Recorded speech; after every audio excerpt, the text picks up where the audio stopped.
Introduction তো আপনি দিয়েই দিছেন। এখন আমি যদি আমার ইন্ট্রোডাকশন দেই তাহলে বলতে হয় আমি একজন গল্পকার। তবে সেই গল্প শব্দে লিখি না, গল্পটা লিখি ছবির মাধ্যমে। আমি বিলাল আহমদ রিজন, একজন পাবলিসিটি ডিরেক্টর। বর্তমানে আছি সিনিয়র গ্রাফিক ডিজাইনার হিসেবে বঙ্গতে।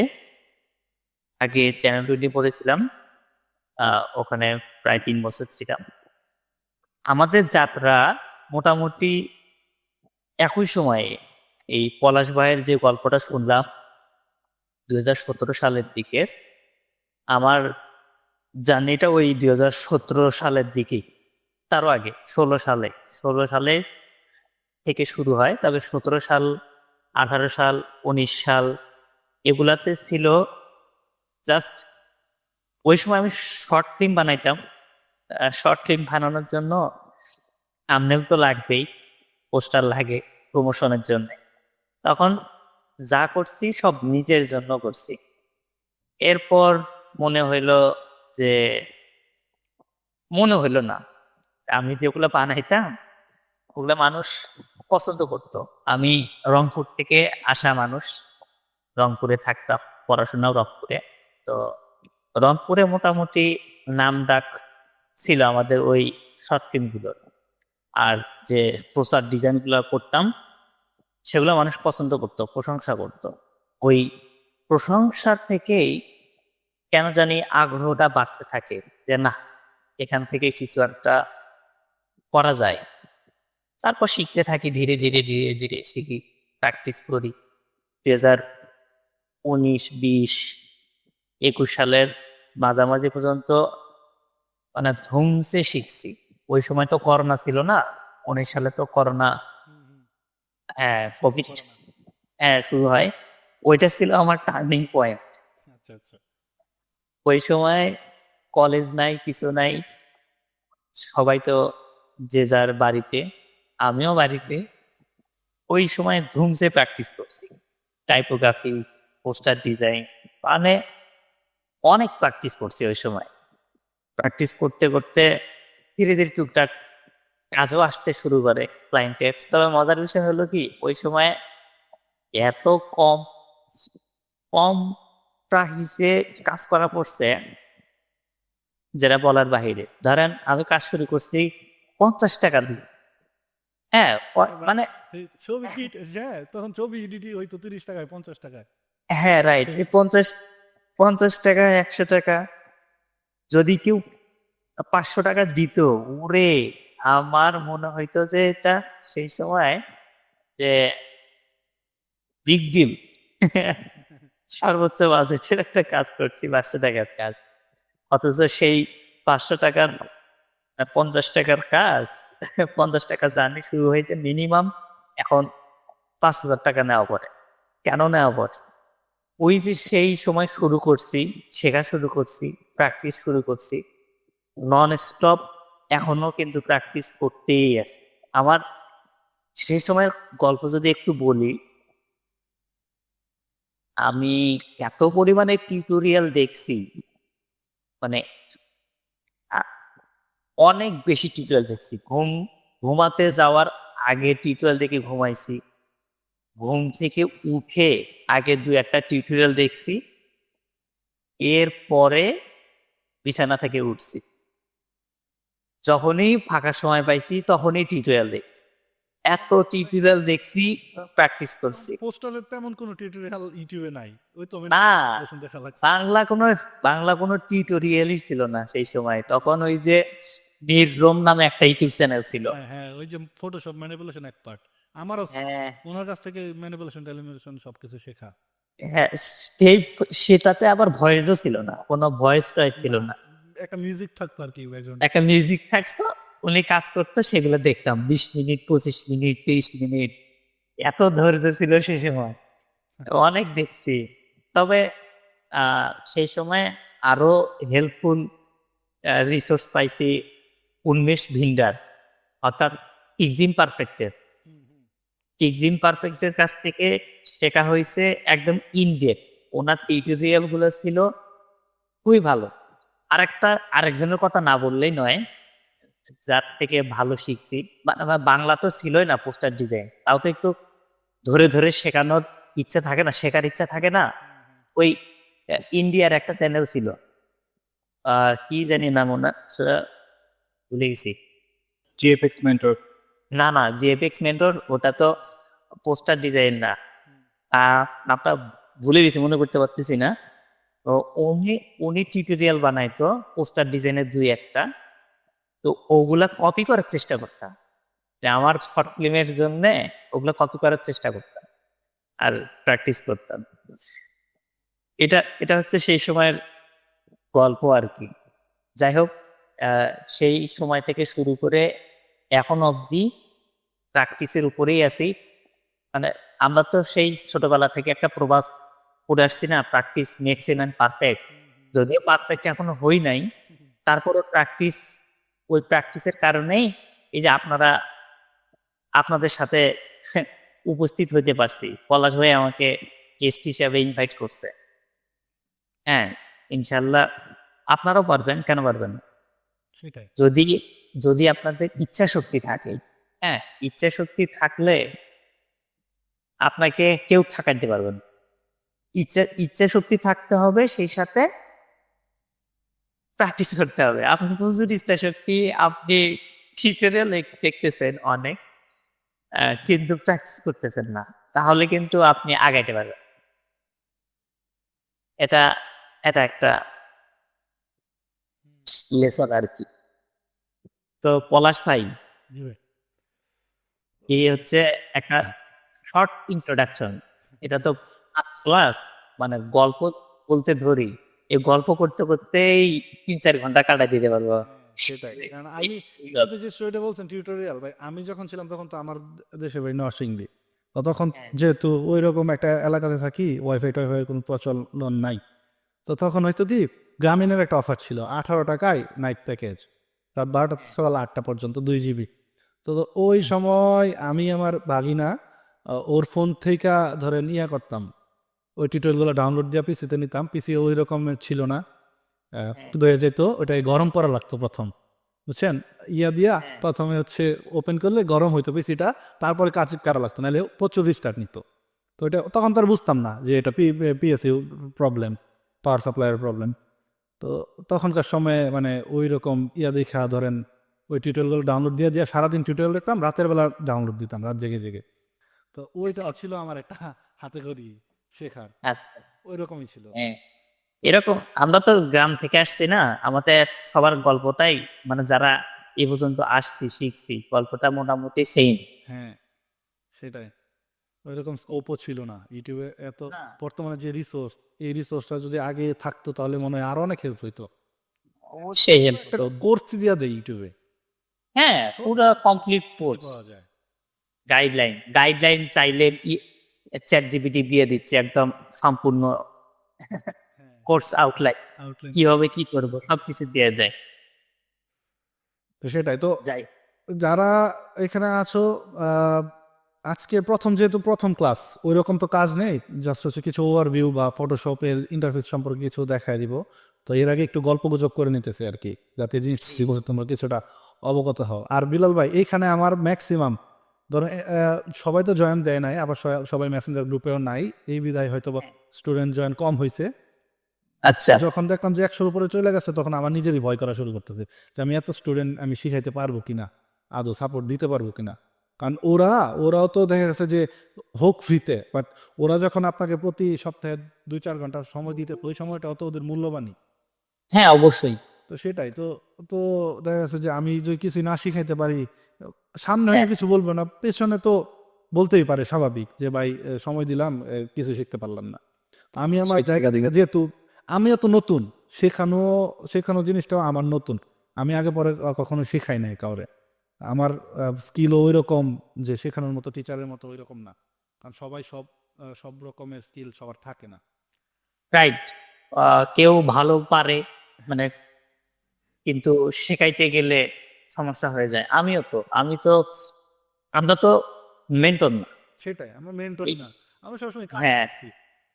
রাইট, আমরা কাজ করছি, আমরা স্টুডেন্ট, আমরা মেনলি স্টুডেন্ট। স্টিল এখনো স্টুডেন্ট, কারণ এখনো শিখতেই আছি।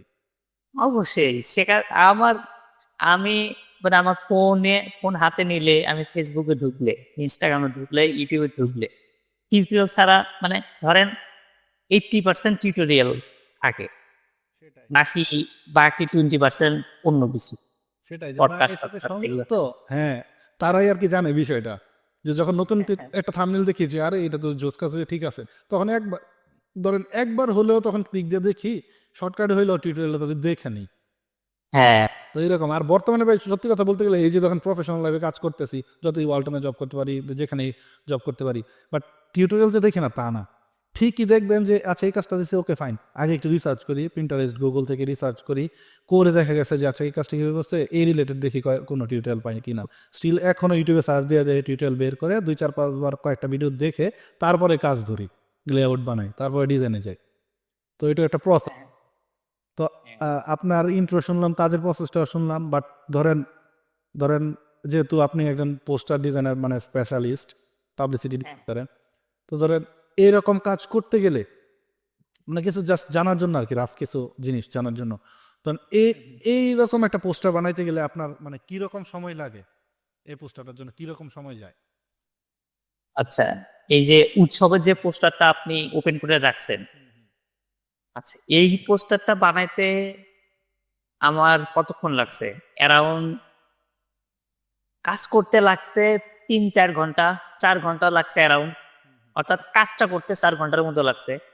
কিন্তু কাজটা ধরার আগে আমার বেশি সময় লাগছে, 2-3 দিন চিন্তা করা লাগছে যে আমি কি বানাবো, গল্পটা একটু বোঝার চেষ্টা করছি, এরপরে এটা বানানো শুরু করছি। অর্থাৎ যদি আপনি ধরেন তাহলে 3-4 দিন লাগছে এটা বানাই, এটা স্বাভাবিক। কিন্তু কাজ করতে আমার সময় লাগছে 4 থেকে 3-4 ঘন্টা আর কি, এর বেশি না। সেটা মানে টুলস যেহেতু জানা আছে, টুলসে ততদিনে আপনার চেনা চেনা যাচা হয়ে গেছে, স্কিল হয়ে গেছে। তো কনসেপ্ট কয় তো মেন, আপনার এই কনসেপ্ট Right. কয়টাই তো মেন, ওইটা। হ্যাঁ, অর্থাৎ হ্যাঁ হ্যাঁ, মানে ওই জি ভাই বল। তৈরি করতে গেলেই তো সময়টা লাগে বেশি, ঠিক না? যে আসলে কনসেপ্টটা কি, ছবি তো আমাকে দিয়ে দিছে, ধরো আচ্ছা আপনার কাছে যখন প্রজেক্টটা আসে তখন মানে কিভাবে আসে, এই প্রজেক্টটা যখন আপনার কাছে প্রথম আসছে যে, উৎসবের অথবা যে কোনো একটা প্রজেক্ট, অবশ্যই কিভাবে প্রথমেই কি করেন? আচ্ছা প্রথমেই কল দেয় বা মেসেজ করে, এটা তো স্বাভাবিক। এরপরে প্রথমে গল্পটা শোনায়, হয়তোবা আর না হইলে সিনপসিস পাঠায় গল্পটা। হ্যাঁ, সিনোপসিস, এটা সবাই ইয়া করতে পারো যে এটা একটা জিনিস, সিনোপসিস সম্পর্কে সবাই জানে না, বাট সিনোপসিস সিনপসিসটার আমি সহজ ভাষায় যদি বলি, এটাকে আমরা সবাই সামারি। সামারি বলে আসছি। এটা হচ্ছে সামারি, এটা হচ্ছে প্রথম শুনলাম একজনের কাছ থেকে যে আচ্ছা তোমাকে সিনোপসিস দিতেছি, তুমি এই অনুযায়ী কাজটা করো, তখন দাদা সিনোপসিস জিনিস এর সাথে তো মানে পরিচিতই নাই, পরিচয় সিনোপসিস আবার কি। তো যখন দিল তখন বুঝলাম আচ্ছা এটা একটা গল্প, সামারি শর্টকাটে, কারণ আপনাকে তো মুভি পুরোটা তো আর বলা সম্ভব না, 2 ঘন্টা মুভির ডিটেলস তো আপনাকে বলা সম্ভব না, সেই ক্ষেত্রে তো আপনাকে মেইনলি সিনোপসিসটাই দিবে যে আচ্ছা সামারিটা কি, প্রথম সামারি আসে, তারপরে ওই সামারিটা যখন শুনবো, শোনার পর আমরা তো গল্পটা কিরকম না কিরকম সেটা তো আমরা বুঝতে পারি ওই সময়, যে গল্পটা এইরকম, ওইটার উপর বেস করে আমরা থিঙ্ক করি যে পোস্টারটা কেমন হওয়া উচিত। এখন এখানে আবার আরেকটা কথা থেকে যায়, অনেক মুভি কিংবা নাটক বা ওয়েব সিরিজ যেটাই বলি না কেন, ফটোশুট হয়ে যাওয়ার পর কিংবা সবকিছু শেষ এরপরে আসে আমাদের কাছে, তখন একরকম প্রসেস থাকে। আর যখন নাটকটা শুট হয় নাই কিংবা মুভিটা শুট হয় নাই, তখন যদি আসে তখন প্রসেসটা আরেক রকম থাকে। তখন কি রকম থাকে, তখন আমরা পোস্টার প্ল্যান দিতে পারি, গল্পটার উপর নির্ভর করে পোস্টারটার প্ল্যান দিতে পারি ডিরেক্টরকে, যে পোস্টারটা কিরকম হবে। হ্যাঁ, আমরা লেআউট দিব যে এরকম পোজ, এরকম জায়গা, এরকম এতজন মানুষ, এরকম একটা পোস্টার হইতে পারে। আমরা লেআউট তাদের ডিরেক্টরকে দেই যে এরকম আমার ফটোশুট লাগবে, তাহলে আমার পোস্টার বানাতে সুবিধা হবে। তার মানে হচ্ছে রাফ একটা লেআউট দেন, স্কেচ দেন, যে যেহেতু এখনো শুট হয় নাই, তো তো আমাকে এই পোজে এই সিস্টেমে আমার তো কম্পোজিশন করা শেষ লেআউটে, যে আমি এইভাবে করব Right. পোস্টারটা। রাইট রাইট আমাকে রাইট এই আমি ছবিগুলো শুট করে দিবেন, তাই তো? হ্যাঁ অবশ্যই আমি কি একটা জিনিস শেয়ার করব, অবশ্যই ভাই। একটু দেখায় আমার স্ক্রিন দেখতে পাচ্ছেন? হুম। হ্যাঁ, দেখা যাচ্ছে। আচ্ছা আমি একটা জিনিস দেখাই আপনাদের। আচ্ছা আপনারা যারা এখানে জয়েন করছেন আপনারা কয়জন আমাকে চেনেন?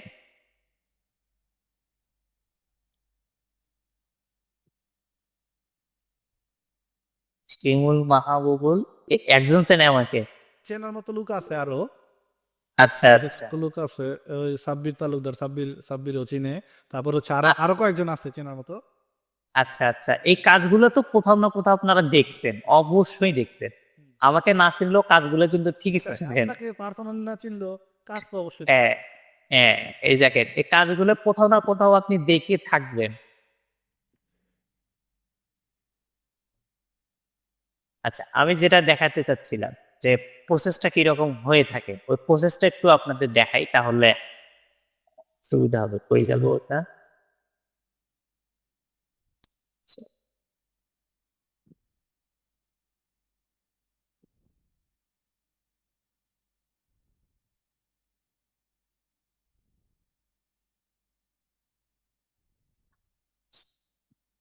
আরে স্লাইড খুঁজি পাই নাকি?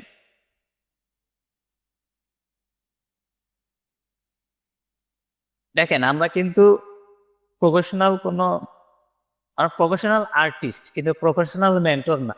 মানে আমাদের কাছ থেকে যদি শিখতে চান শিখতে হবে র। হ্যাঁ, একবারে এই দেখেন আপনাদের একটা জিনিস দেখাই, স্লাইড দেখাই। এই যে দেখতে পাচ্ছেন, মনে হয় দেখতে পাচ্ছেন, এই যে জ্ঞানীগুণী টু। জ্ঞানীগুণী টু যখন এটা আমার বঙ্গের একটা কন্টেন্ট প্রজেক্ট।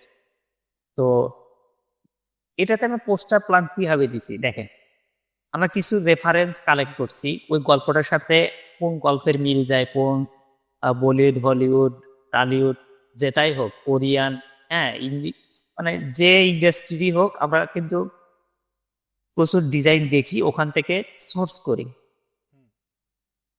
এই দেখেন এখানে একটা জিনিস আমি দেখাইছি, ওই ক্যারেক্টার গুলা এরকম হইতে পারে, যেটা গনি, এটা নাদিয়া, এটা তার ছেলে, এটা হচ্ছে তার শ্বশুর। আমি ভিজুয়ালটা এরকম করে দেখাইছি। এই দেখেন এটা একটা কনসেপ্ট। হ্যাঁ এরকম একটা পোস্টার প্ল্যান আমরা দিয়ে দিছি। আমি ওখান থেকে একটা পোস্টার কিন্তু ডিজাইন করছি, এই ডিজাইনটা আপনাদের দেখ। হ্যাঁ এরকম হয় স্বাভাবিক। এখন আপনার ছাড়া তো কখনোই। হ্যাঁ আপনারা এখন বলতে পারেন হাই এগুলো তো কপি না, এগুলো তো কপি বললে কিন্তু ভুল হবে। হ্যাঁ দুনিয়াটা গোল, হ্যাঁ, সবকিছুই একটা অপরটা কপি। সেটাই, মানে দুনিয়াতে যার ডিজাইন হওয়ার আবিষ্কার কিন্তু হওয়া শেষ ভাই। হ্যাঁ কপি কিন্তু না, সেটাই। কপি করেন অবশ্যই চুরি করবেন, কিন্তু চুরি করতে হবে আর্টিস্টের মতন, স্টিল লাইক এন আর্টিস্ট। এই যে দেখেন আমি যেটা দেখাইলাম এটা আমার একটা প্ল্যান দিয়েছিলাম, ওই প্ল্যান থেকে করছি। ওই গেল রে, হারাই গেছে। এই যে এটা এই পোস্টারটা, ঠিক আছে, এরকমই হয় জিনিসগুলো। সেটাই সেটাই, আর ছাড়া কোনো ডিজাইন হ্যাঁ সম্ভব না। হ্যাঁ রেফারেন্স লাগবে।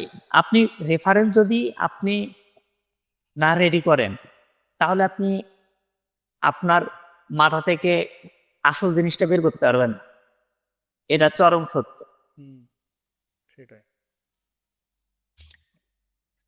এটা যে ওই যে আমার একটা প্রশ্ন ছিল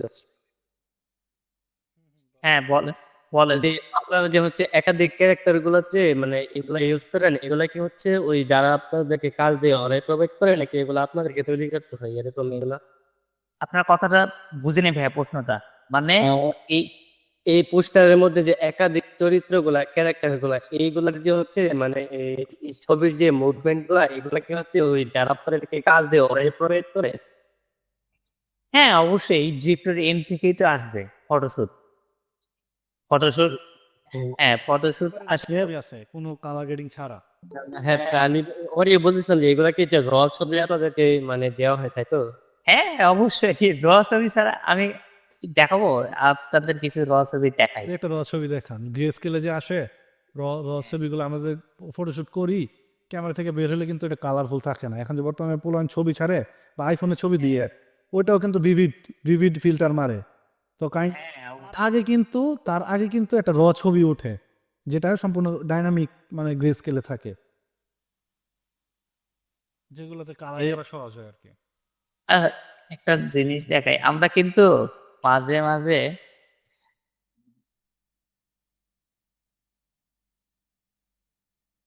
আমার স্ক্রিন দেখতে পাচ্ছেন তো, একটা জিনিস দেখেন, আমরা মাঝে মাঝে এরকম ছবি পাই, এই যে দেখেন, এই ছবিগুলা থেকে আউটপুট নিতে হয়। সবসময় যে এরকম পাই তা না, ভালো ছবিও আসে। এগুলো তারও উদাহরণ থেকে ফুটেজ থেকে একটা ফ্রেম এক্সপোর্ট করে তারপর হ্যাঁ যে ভাই right. পোস্টটা বানান। এই যে দেখেন আনুদাপ্তা হচ্ছে ওই যে মানে আপনাদের যে পোস্টার ডিজাইনের জন্য আলাদাভাবে ফটোশুট করে ওই রকম ছবি আপনাদেরকে দেওয়া হয় আর কি। হ্যাঁ হ্যাঁ হ্যাঁ দেয়া হয় দেয়া হয়। আমি আপনাকে কিছু রেফারেন্স দেখাচ্ছি। আচ্ছা ধরেন উৎসবের যে ছবিগুলো আছে না, ছবিগুলা যেমন এই যে একটা ছবি, তারপর এই যে একটা ছবি, এগুলো ফটোশুট করা, তারপর এই যে ছবি, তারপর এই যে ছবি, মানে আমরা এগুলো পাই, এগুলো দেয় ডিরেক্টর থেকে, এগুলো আসে, এগুলাকে এই যে দেখেন, আপনাকে যদি আমি এই ছবিগুলো পাঠাই দেই, কারণ আপনি কি করবেন না করবেন, আপনাকে ফটোশপ দিলাম, আপনি সবকিছু পারেন, সব টুলস জানেন, এখন কি বানাবেন সেটা জানেন না, তাহলে কি ডিজাইনটা হবে? ডিজাইন কিন্তু হবে না। তো আপনাকে আপনাকে আগে কিন্তু চিন্তা করতে হবে আমি কি বানাবো। এর কতগুলো ছবি, এই ছবিগুলোর থেকে আমি কি বানাবো, এটা কিভাবে চিন্তা করব। তো এটার জন্যও কিন্তু একটা প্রসেস আছে, আপনাকে প্রচুর পরিমাণে সুন্দর সুন্দর ভালো ভালো ডিজাইন দেখতে হবে। একটা কথা আছে না, আমি একটা বই পড়ছিলাম, ওই স্টিল, ওটাকে কি বলে, ওই গার্বেজ ইন গার্বেজ আউট, অর্থাৎ আপনি যেটা দেখবেন, যেটা নিবেন, আপনার মাথা থেকে সেই আউটপুটই বের হবে। আপনি যদি সারাদিন ভালো ডিজাইন দেখেন, তাহলে আপনার মাথা থেকে ভালো ডিজাইন আইডিয়াই বের হবে, ভালো আউটপুটই আসবে। আর যদি আপনি ভালো না, কালার সেন্স ভালো না, কালার ঠিক নাই, লেআউট ঠিক নাই, কম্পোজিশন ঠিক নাই, এইরকম যদি ডিজাইন দেখেন, তাহলে কিন্তু আপনার ডিজাইনগুলো ওই রকমই হবে। অর্থাৎ আপনি যেমন ফলো করবেন তেমনই কিন্তু আউটপুট আসবে। আর একটা বিষয় কি, আপনার একটা পোস্টার ডিজাইনের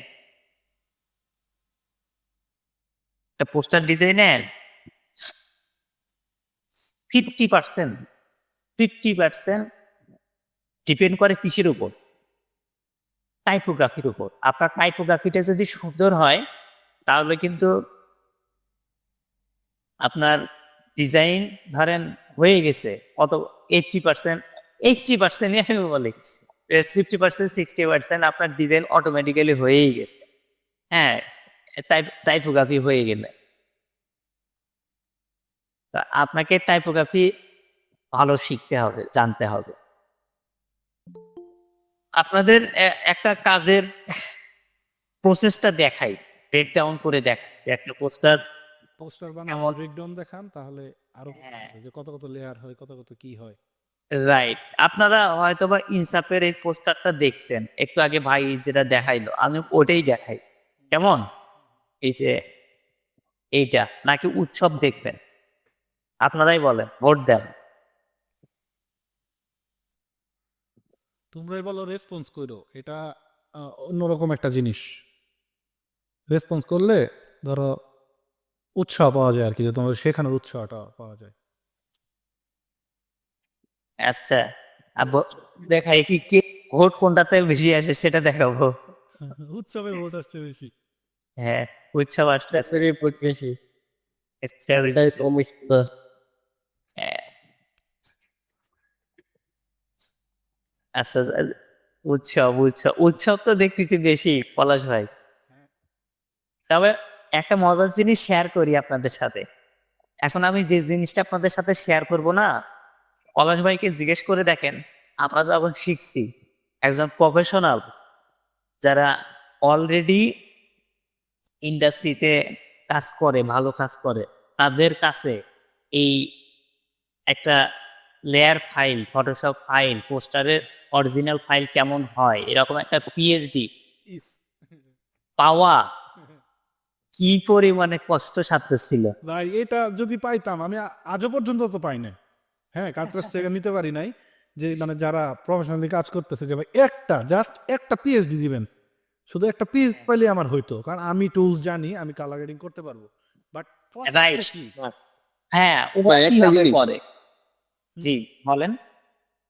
ওই কেউ কি পিএইচডি ফাইল শেয়ার করে নাকি তাদের স্কিলস আর কি অন্য কেউ নিতে পারবে এর জন্য, নাকি কি এটা কারণে শেয়ার আসলে- করতে চায় না? এটা আসলে আপনি যেটা চিন্তা করছেন, হ্যাঁ হইতে পারে যে আমি কেমনে করি আমার প্রসেসটা শেয়ার করব না, হয়তো অন্যদেরকে শেখাতে চায় না। বাট আমার ভিতর ওই জিনিসটা নাই। আমি আরো কয়েকজনকে, মানে কয়েক জায়গায় এরকম পোস্টার ডিজাইনের উপর দু একটা গেস্ট হিসেবে ক্লাস নিয়েছিলাম। আমার তো ভাই অত সময় পাই না। এই ধরেন ফুল টাইম অফিস করি, সকাল থেকে রাত পর্যন্ত, এরপরে ক্লায়েন্টের কাজ থাকে, হ্যাঁ, সারা রাত চলে যায়, এর মাঝে আবার শেখানো, এটা এক খাইরুলও আছে দেখি। খায়রুল আছে, দীপঙ্কর অ্যাড হয় নাই, বাট দীপঙ্কর নিজেও ইয়া করছে, enroll হ্যাঁ, করছে। খাইরুলও আছে দেখি। খাইরুল, তোমার মনে আছে? হ্যাঁ ভাইয়া, মনে আছে আপনি আমাকে পিএইচডি দিয়েছিলেন একটা। হ্যাঁ, খাইরুল পাইছিল। আমি ওকে দিতে চাইছিলাম, বাট এই যে আমি বললাম অফিস থাকে, অফিস থেকে আসার পর কাজ টাজ থাকে, এগুলো ব্যস্ততার কারণে হয়ে ওঠে না। আর মানুষও দিতে চায় না। এটা কেন দিতে চায় না এটা বলতে পারতেছি না, বাট আসলে আমি, হ্যাঁ, সবাইকে তো আবার দেওয়াও যায় না। যায় না, হ্যাঁ সেটাই। হ্যাঁ, সবাইকে তো আবার দেওয়াও যায় না, যে শিকার মাইন্ড। আমার কাছে মনে হয় দুইটা কারণে। প্রথমত, যে আপনি ওর স্কিল সম্পর্কে ধারণা পাওয়া যেতেছেন, আপনি ওর যে ওয়ার্কশো ওইটা ধরে আপনি কাজ করবেন, তো সেখানে কিন্তু আপনি যে ওর যে স্কিলটা কিছু হলেও তো ওর কাছে ট্রান্সফার হবে, যেটা ও নিজে থেকে চায় না। দ্বিতীয়ত আরেকটা কারণ হইতে পারে যে না, আমার তো এটা একটা কাজ, এটা আমার শেয়ার করা যাবে না, মানে হ্যাঁ, থাকতে পারে যে যে না, এটা তোমার কাজ। এমনও ভাই কাজ পাইছি যেখানে নাম, হ্যাঁ, নিজের নাম দিতে পারবো না। তুমি তোমাকে করতে পারবে না, তোমার টাকা দিতেছি, মানে কিনা নিছি তোমাকে, তুমি যে প্রজেক্ট ডেলিভারি দিবে আমাকে, তোমার কোনো ক্রেডিট এখানে থাকবে না। হ্যাঁ, হ্যাঁ, রাইট রাইট রাইট, কনফিডেন্সিয়াল থাকে। কনফিডেন্সিয়াল থাকে, সেটাই। নামও দিতে পারিনি ভাই, এমন দিনও গেছে। আমি অনেক ডিজাইন করছি যেগুলো আমার পোর্টফোলিওতে পাবেন না। সেটাই। আমার এখন পর্যন্ত ফটোশপ ফটোশপ বলতেছি কেন, পোস্টার করছি 2-3 হাজার তো পার হবেই, কিন্তু এখানে আছে অল্প কিছু। সব তো দেই নেই, অনেক কনফিডেন্সিয়াল আছে, আবার অনেক হারায়ও গেছে। আচ্ছা, তাহলে ভোট কিসে জয়যুক্ত হয়েছে? উৎসবে। হবে। হ্যাঁ, তাহলে উৎসবের ফাইলটা একটু কপি করে দিন।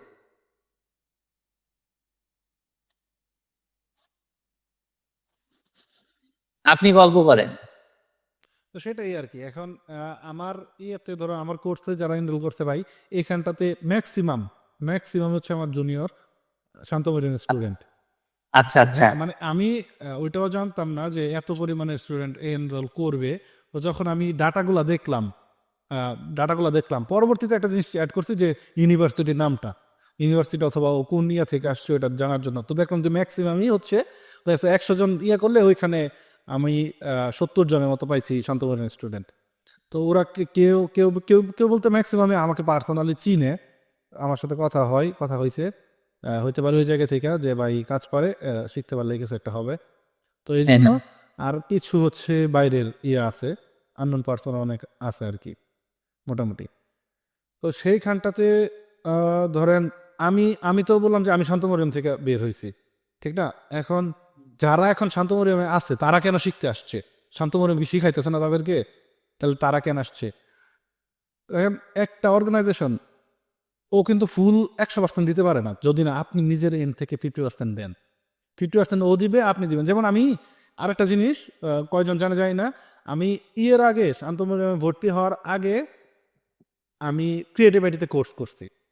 ক্রিয়েটিভ আইটিতে কোর্স ছিল যখন আমি বললাম যে 2019-এ 2 বছর জন্য শেখার পরে আমার মনে হয়েছে যে আমার একটা প্রফেশনাল সার্টিফিকেট দরকার, যাতে মানুষ চিনে জানে যে আচ্ছা ঠিক আছে, নাহলে তো আমি একটা জায়গাতে যাবো যে ঠিক আছে ব্যাকগ্রাউন্ড কি, কারণ তখন তো আমি ইউনিভার্সিটিতে ভর্তি হই না, ব্যাকগ্রাউন্ড কি। তো সেই জায়গা থেকে আমি ভাবছি যে টপ টায়ার কিছু আইটি ইয়ার খোঁজ নিয়েছি, নেওয়ার পরে হয়েছে কি যে ক্রিয়েটিভ আইটি ম্যাক্সিমাম মানুষই ক্রিয়েটিভ আইটি করতেছে, সাজেস্ট করতেছে। তো আমি ক্রিয়েটিভ আইটিকে যখন যোগাযোগ করি, এখন তো এটা নিয়ে অনেক তর্ক বিতর্ক চলতেছে বর্তমানে, বাট স্টিল তখন কিন্তু যথেষ্ট ভালো একটা ইনস্টিটিউট ছিল 2019-এ। তো যখন যাই ওইখানটাতে, যখন মানে যাওয়া শুরু করি, তো দেখা গেছে আমাদেরকে মানে যে ওয়েতে বর্তমানে শেখানো হইতেছে না, তখনও কিন্তু ওই ওয়েতেই শিখাইতো। আপনাকে তো 100% কখনোই দিতে পারবে না। আপনাকে টুলস, একটা একটা সফটওয়্যার, একটা সফটওয়্যারের প্যানেল ট্যানেল যা কিছু আছে মোটামুটি সব কিছু বুঝাই দেওয়া হয়, কাজ সম্পূর্ণ নিজের কাছে। আর আমরা বলি না ভাই, যেমন ম্যাক্সিমাম ইয়ারাই বলতেছে বিগিনার টু অ্যাডভান্স লেভেলে কাজ করবে। ইভেন আমিও মনে হয় এমন একটা কিছু বলছি, বাট অ্যাডভান্স লেভেলটা না নিজের কাছে। অ্যাডভান্স বলে কিছু নাই। হ্যাঁ, অ্যাডভান্স, কিছুই নাই। আমি হ্যাঁ একটু বিগিনার্স অ্যান্ড প্রফেশনাল, কারণ বিগিনার্স যারা তারাই কিন্তু প্রফেশনাল হবে, বিগিনার যারা শিখবে তারাই কিন্তু ফিউচারে প্রফেশনালি কাজ করবে পেমেন্ট নিয়ে। এই কারণে আমি কিন্তু অ্যাডভান্স বলি নাই, কারণ বেসিক যদি তুমি জানো, অ্যাডভান্স নিজের কাছে। অ্যাডভান্স বলে কোনো কিছুই নাই, অ্যাডভান্স সম্পূর্ণ নিজের কাছে। একদম। তো ওইটা ছিল আর কি আপনার একটা ইয়ের কাহিনী, যে ক্রিয়েটিভিটিতে আমি 6 মাসে তখন হয়েছে কি যে 2 ধরনের কোর্স পাওয়া যেত ক্রিয়েটিভিটিতে, সেম কোর্স 2টা সিস্টেম, একটা হচ্ছে প্রিমিয়াম স্টুডেন্টশিপ, একটা নর্মাল স্টুডেন্টশিপ। 20,000 টাকা কোর্স ছিল নর্মালে, প্রিমিয়ামে ছিল 32,000-এর মতো, 2,000 টাকা সার্টিফিকেটের 32,000। তো আমার তখন ইয়ে ছিল কি যে আমি প্রিমিয়ামটাই নিব। বাট এতটুকু বলতে পারবো ইনস্টিটিউট খারাপ না, প্রিমিয়ামে আমার বিন্দু মাত্র লাভ হয় নাই। প্রিমিয়ামে জাস্ট ছিল, নর্মালে ছিল 4টা ব্যাকআপ ক্লাস, প্রিমিয়ামে 10টা ব্যাকআপ ক্লাস। প্রিমিয়ামে আনলিমিটেড হচ্ছে নিতে পারবো, কি যেন একটা সুবিধা হচ্ছে আনলিমিটেড, বাট নর্মালে ছিল লিমিটেড আর কি, বুঝছেন। তো আমি প্রিমিয়ামটা নিয়েছিলাম। হ্যাঁ, তো ওইটা নিয়ে দেখা যাচ্ছে প্রিমিয়াম টাকা নিয়ে 20,000 টাকা দিয়ে করলেও হয়তো আমি 10,000 টাকা বলতে পারি যে বেশি দিয়েছি, কারণ দুইটার কোনো মানে আপনি ক্লাস মিস দিলে তো আপনি যাই ব্যাকআপ ক্লাস নেবেন না, আমি তো ক্লাসই মিস দিই নাই, নর্মাল স্টুডেন্টের মতোই ক্লাসকে মিস দিই নাই, তো আমি ব্যাকআপ নিব কেন? তো ওই রকম হয়েছে আর কি। এখন কেউই ইনস্টিটিউট থেকে 100% নিতে পারে না, 50% ওরা দিবে, ওরা তোমাকে প্রসেস বুঝাই দিবে, ওরা তোমার টুলস বুঝাই দিবে, যে জিনিসটা তোমার বুঝতে হয়তো 2 ঘন্টা লাগবে ওরা ওরা 5 মিনিটে বুঝাই দিবে, কিন্তু কাজটা সম্পূর্ণ নিজের কাছে। যে তুমি কি বানাইতে চাও, তোমার কনসেপ্ট কি, তুমি কি রিসার্চ করছো, তোমার মাথায় কি আছে, ওইটা সম্পূর্ণ নিজের কাছে।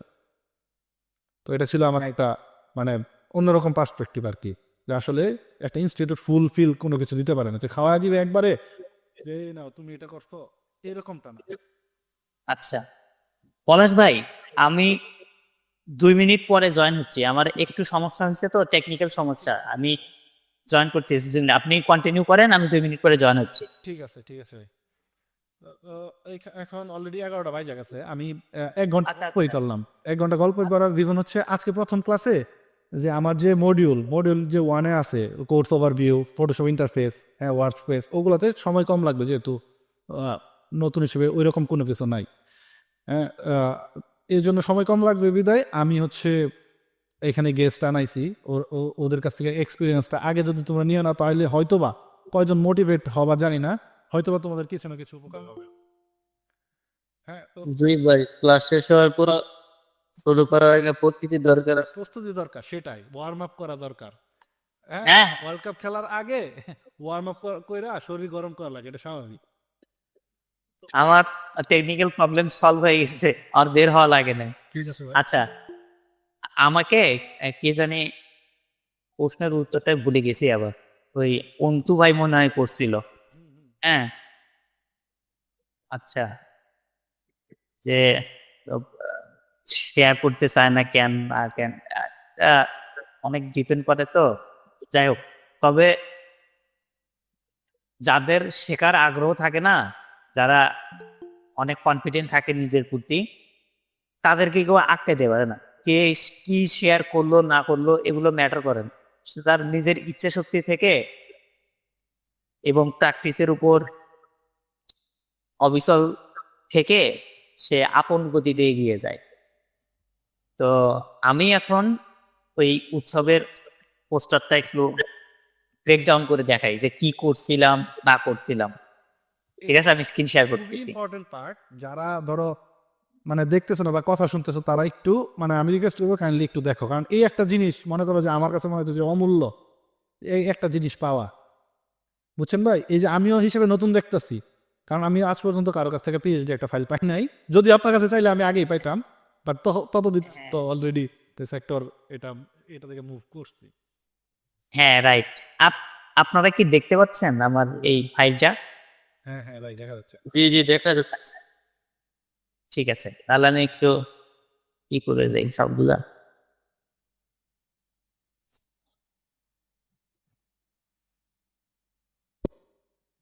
আনলুট করে দিই, তাহলে বুঝতে পারবে।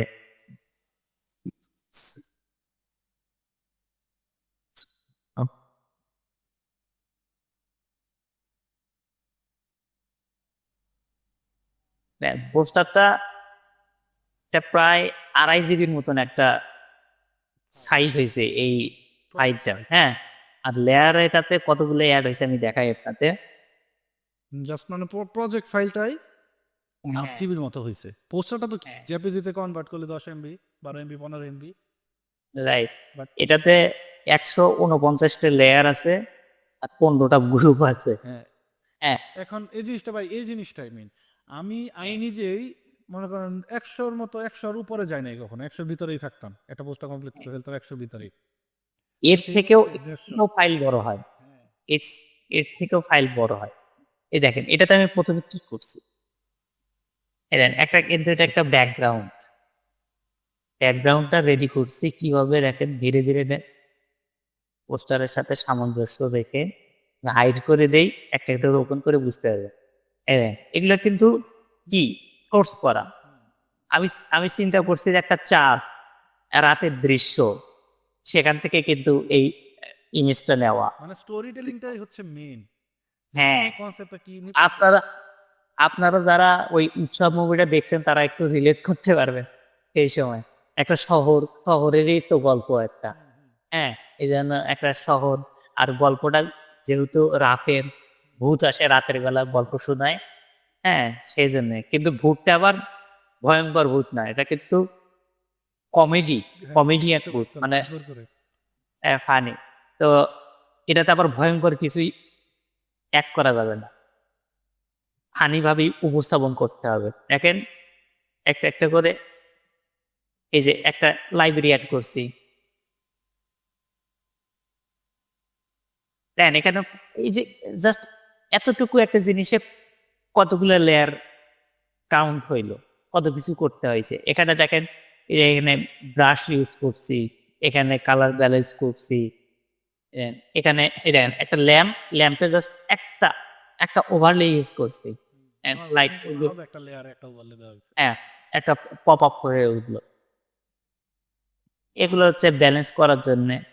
এই যে দেখেন, এগুলো হচ্ছে প্রপস, একটা সামঞ্জস্য রেখে একটা তো রুমের এনভায়রনমেন্ট তৈরি করার চেষ্টা করছিলাম এখানে। তো সেই জন্য এটা দেওয়া। হ্যাঁ, এটা হচ্ছে ব্যাকগ্রাউন্ডের পার্টটা গেল।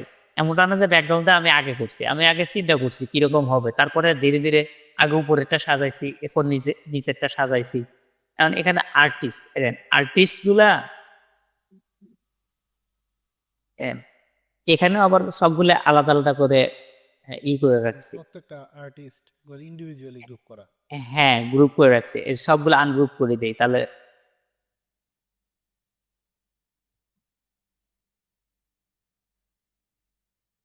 ঠিক আছে, চঞ্চল, জাহিদ হাসান, জয়া হোসেন, সবগুলো এটা অন করে দেই।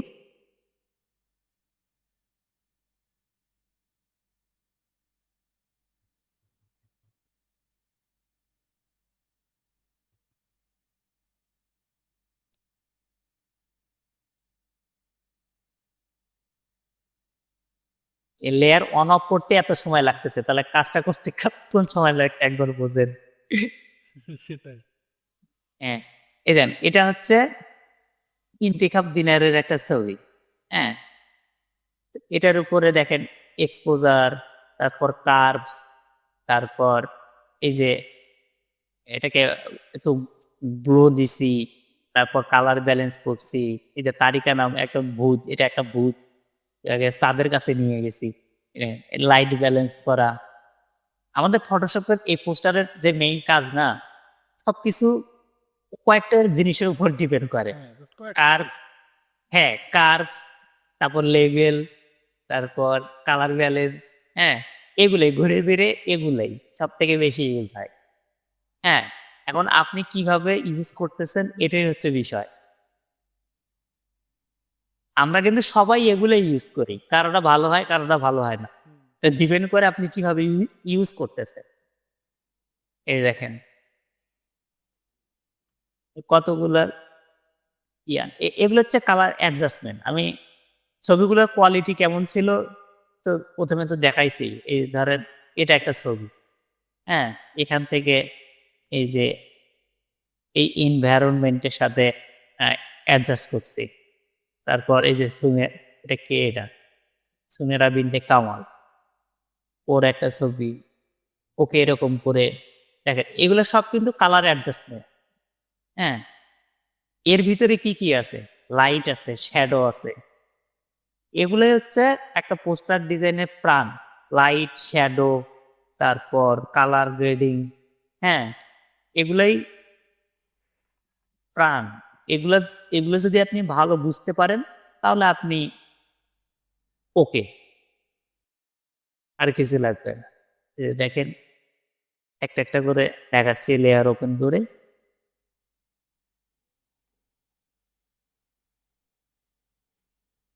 বোরিং লাগলে জানাবেন যে ভাইয়া বোরিং লাগতেছে। এই যে চঞ্চল চৌধুরীকে রিভিল করলাম, এটাকে একটা একটা করে ওপেন করলে বুঝতে পারবেন যে দেখেন কেমন লাগতেছে।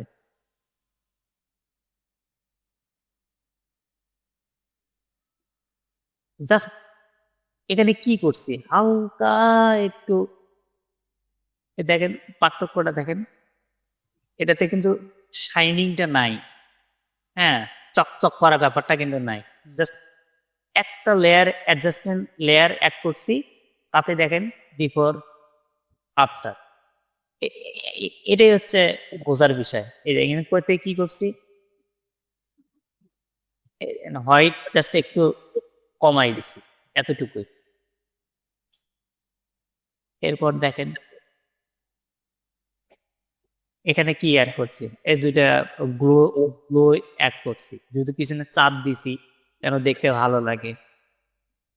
এখন আপনারা যদি পোস্টার ডিজাইনের ভিতরে একদম রিয়েলিস্টিক জিনিস করতে যান, তাহলে ভাই পোস্টার ডিজাইন করার কি আছে, ফটো তুলে ছাড়ি দেন। এখানে তো ম্যানিপুলেশন করতেই হবে, করতেই হবে। এটাই খেলা। মানে আমার চিন্তা, আমি কিরকম কল্পনা, এটা একটা কল্পনাটাকে আমি এখানে ভিজুয়াল করতেছি, ভিজুয়ালাইজেশন করতেছি, আমি যেভাবে চিন্তা করতেছি এটা কিন্তু থটস আপনার, সেটাই তো মানে আমার মাথায় কি আছে এইটাকে জাস্ট ভিজুয়ালাইজ করা, যে আমাকে ক্যানভাস ইয়ে হয়েছে, আমাকে কিছু টুলস দেওয়া হয়েছে, ওইটাকে জাস্ট আমি ভিজুয়াল করব। ভিজুয়াল করব।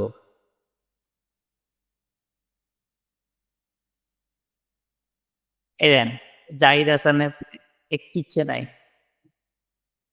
এনভায়রনমেন্টের উপর এই যে লাইট শ্যাডো এগুলা অ্যাড করার পরে দেখেন ছোট্ট একটা জিনিস এখানে কেন এটা দিছি, এই যে এই কালারটা, এই এখানে পিছনে লাইট, তো এখানে লাইট আসবে না, গায়ে লাইট আসবে না, এই লাইটটা চিন্তা করে এখানে দিছি। এই জিনিসটাকে আপনি ফটোশপের ভিতরে পাবেন, ফটোশপের টুলসের ভিতরে থাকবে, এটা এটা আপনাকে চিন্তা করতে হবে। মানে ধরেন আপনি একটা লাইটের জায়গায় আছেন, মানে মনে মনে কল্পনা করতে হবে বাস্তবের সাথে, আমি পাশে লাইট জ্বলতেছে, আমি এখানে বসে আছি, এনভায়রনমেন্টটা কেমন হবে, কেমন হওয়া উচিত, আপনি এটা চিন্তা করবেন। ওই চিন্তাটাকে ফটোশপের টুলসের মাধ্যমে ওখানে অ্যাপ্লাই করবেন।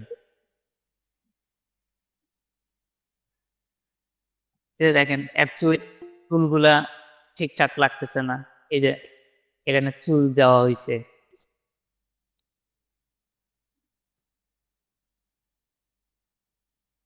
তারপর এগুলাই মানে প্রত্যেকটাই এরকম করে সাজানো। দেখেন colour, colour balance curves, selective layer, colour balance curves, ঘুরে ফিরে এই এই টু এই অ্যাডজাস্টমেন্ট লেয়ার গুলাই, আর কিচ্ছু নাই। তো এগুলা এগুলা করতে করতে আমরা কি করছি, এই যে এটা একটা office desk, office desk table, এই যে বই একটা দিছি, এন্ড বইটাতে তো এরকম থাকবে না, একটু এক্সপোজার দিয়ে লাইট কমাই দিলাম। তারপর এটা একটা অর্গানাইজার, অর্গানাইজারে অ্যাড করছি। টেবিলের উপর তো এগুলো সাধারণত থাকে আমাদের, তারপর এমনি ব্যবসায়িক লোক এগুলো তো থাকেই। এটা একটা ডায়েরি দিলাম। তারপর কালার, কালার ব্যালেন্স করছি এনভায়রনমেন্টের সাথে। এই জিনিসগুলো খুবই গুরুত্বপূর্ণ। এরপরে কি করছি,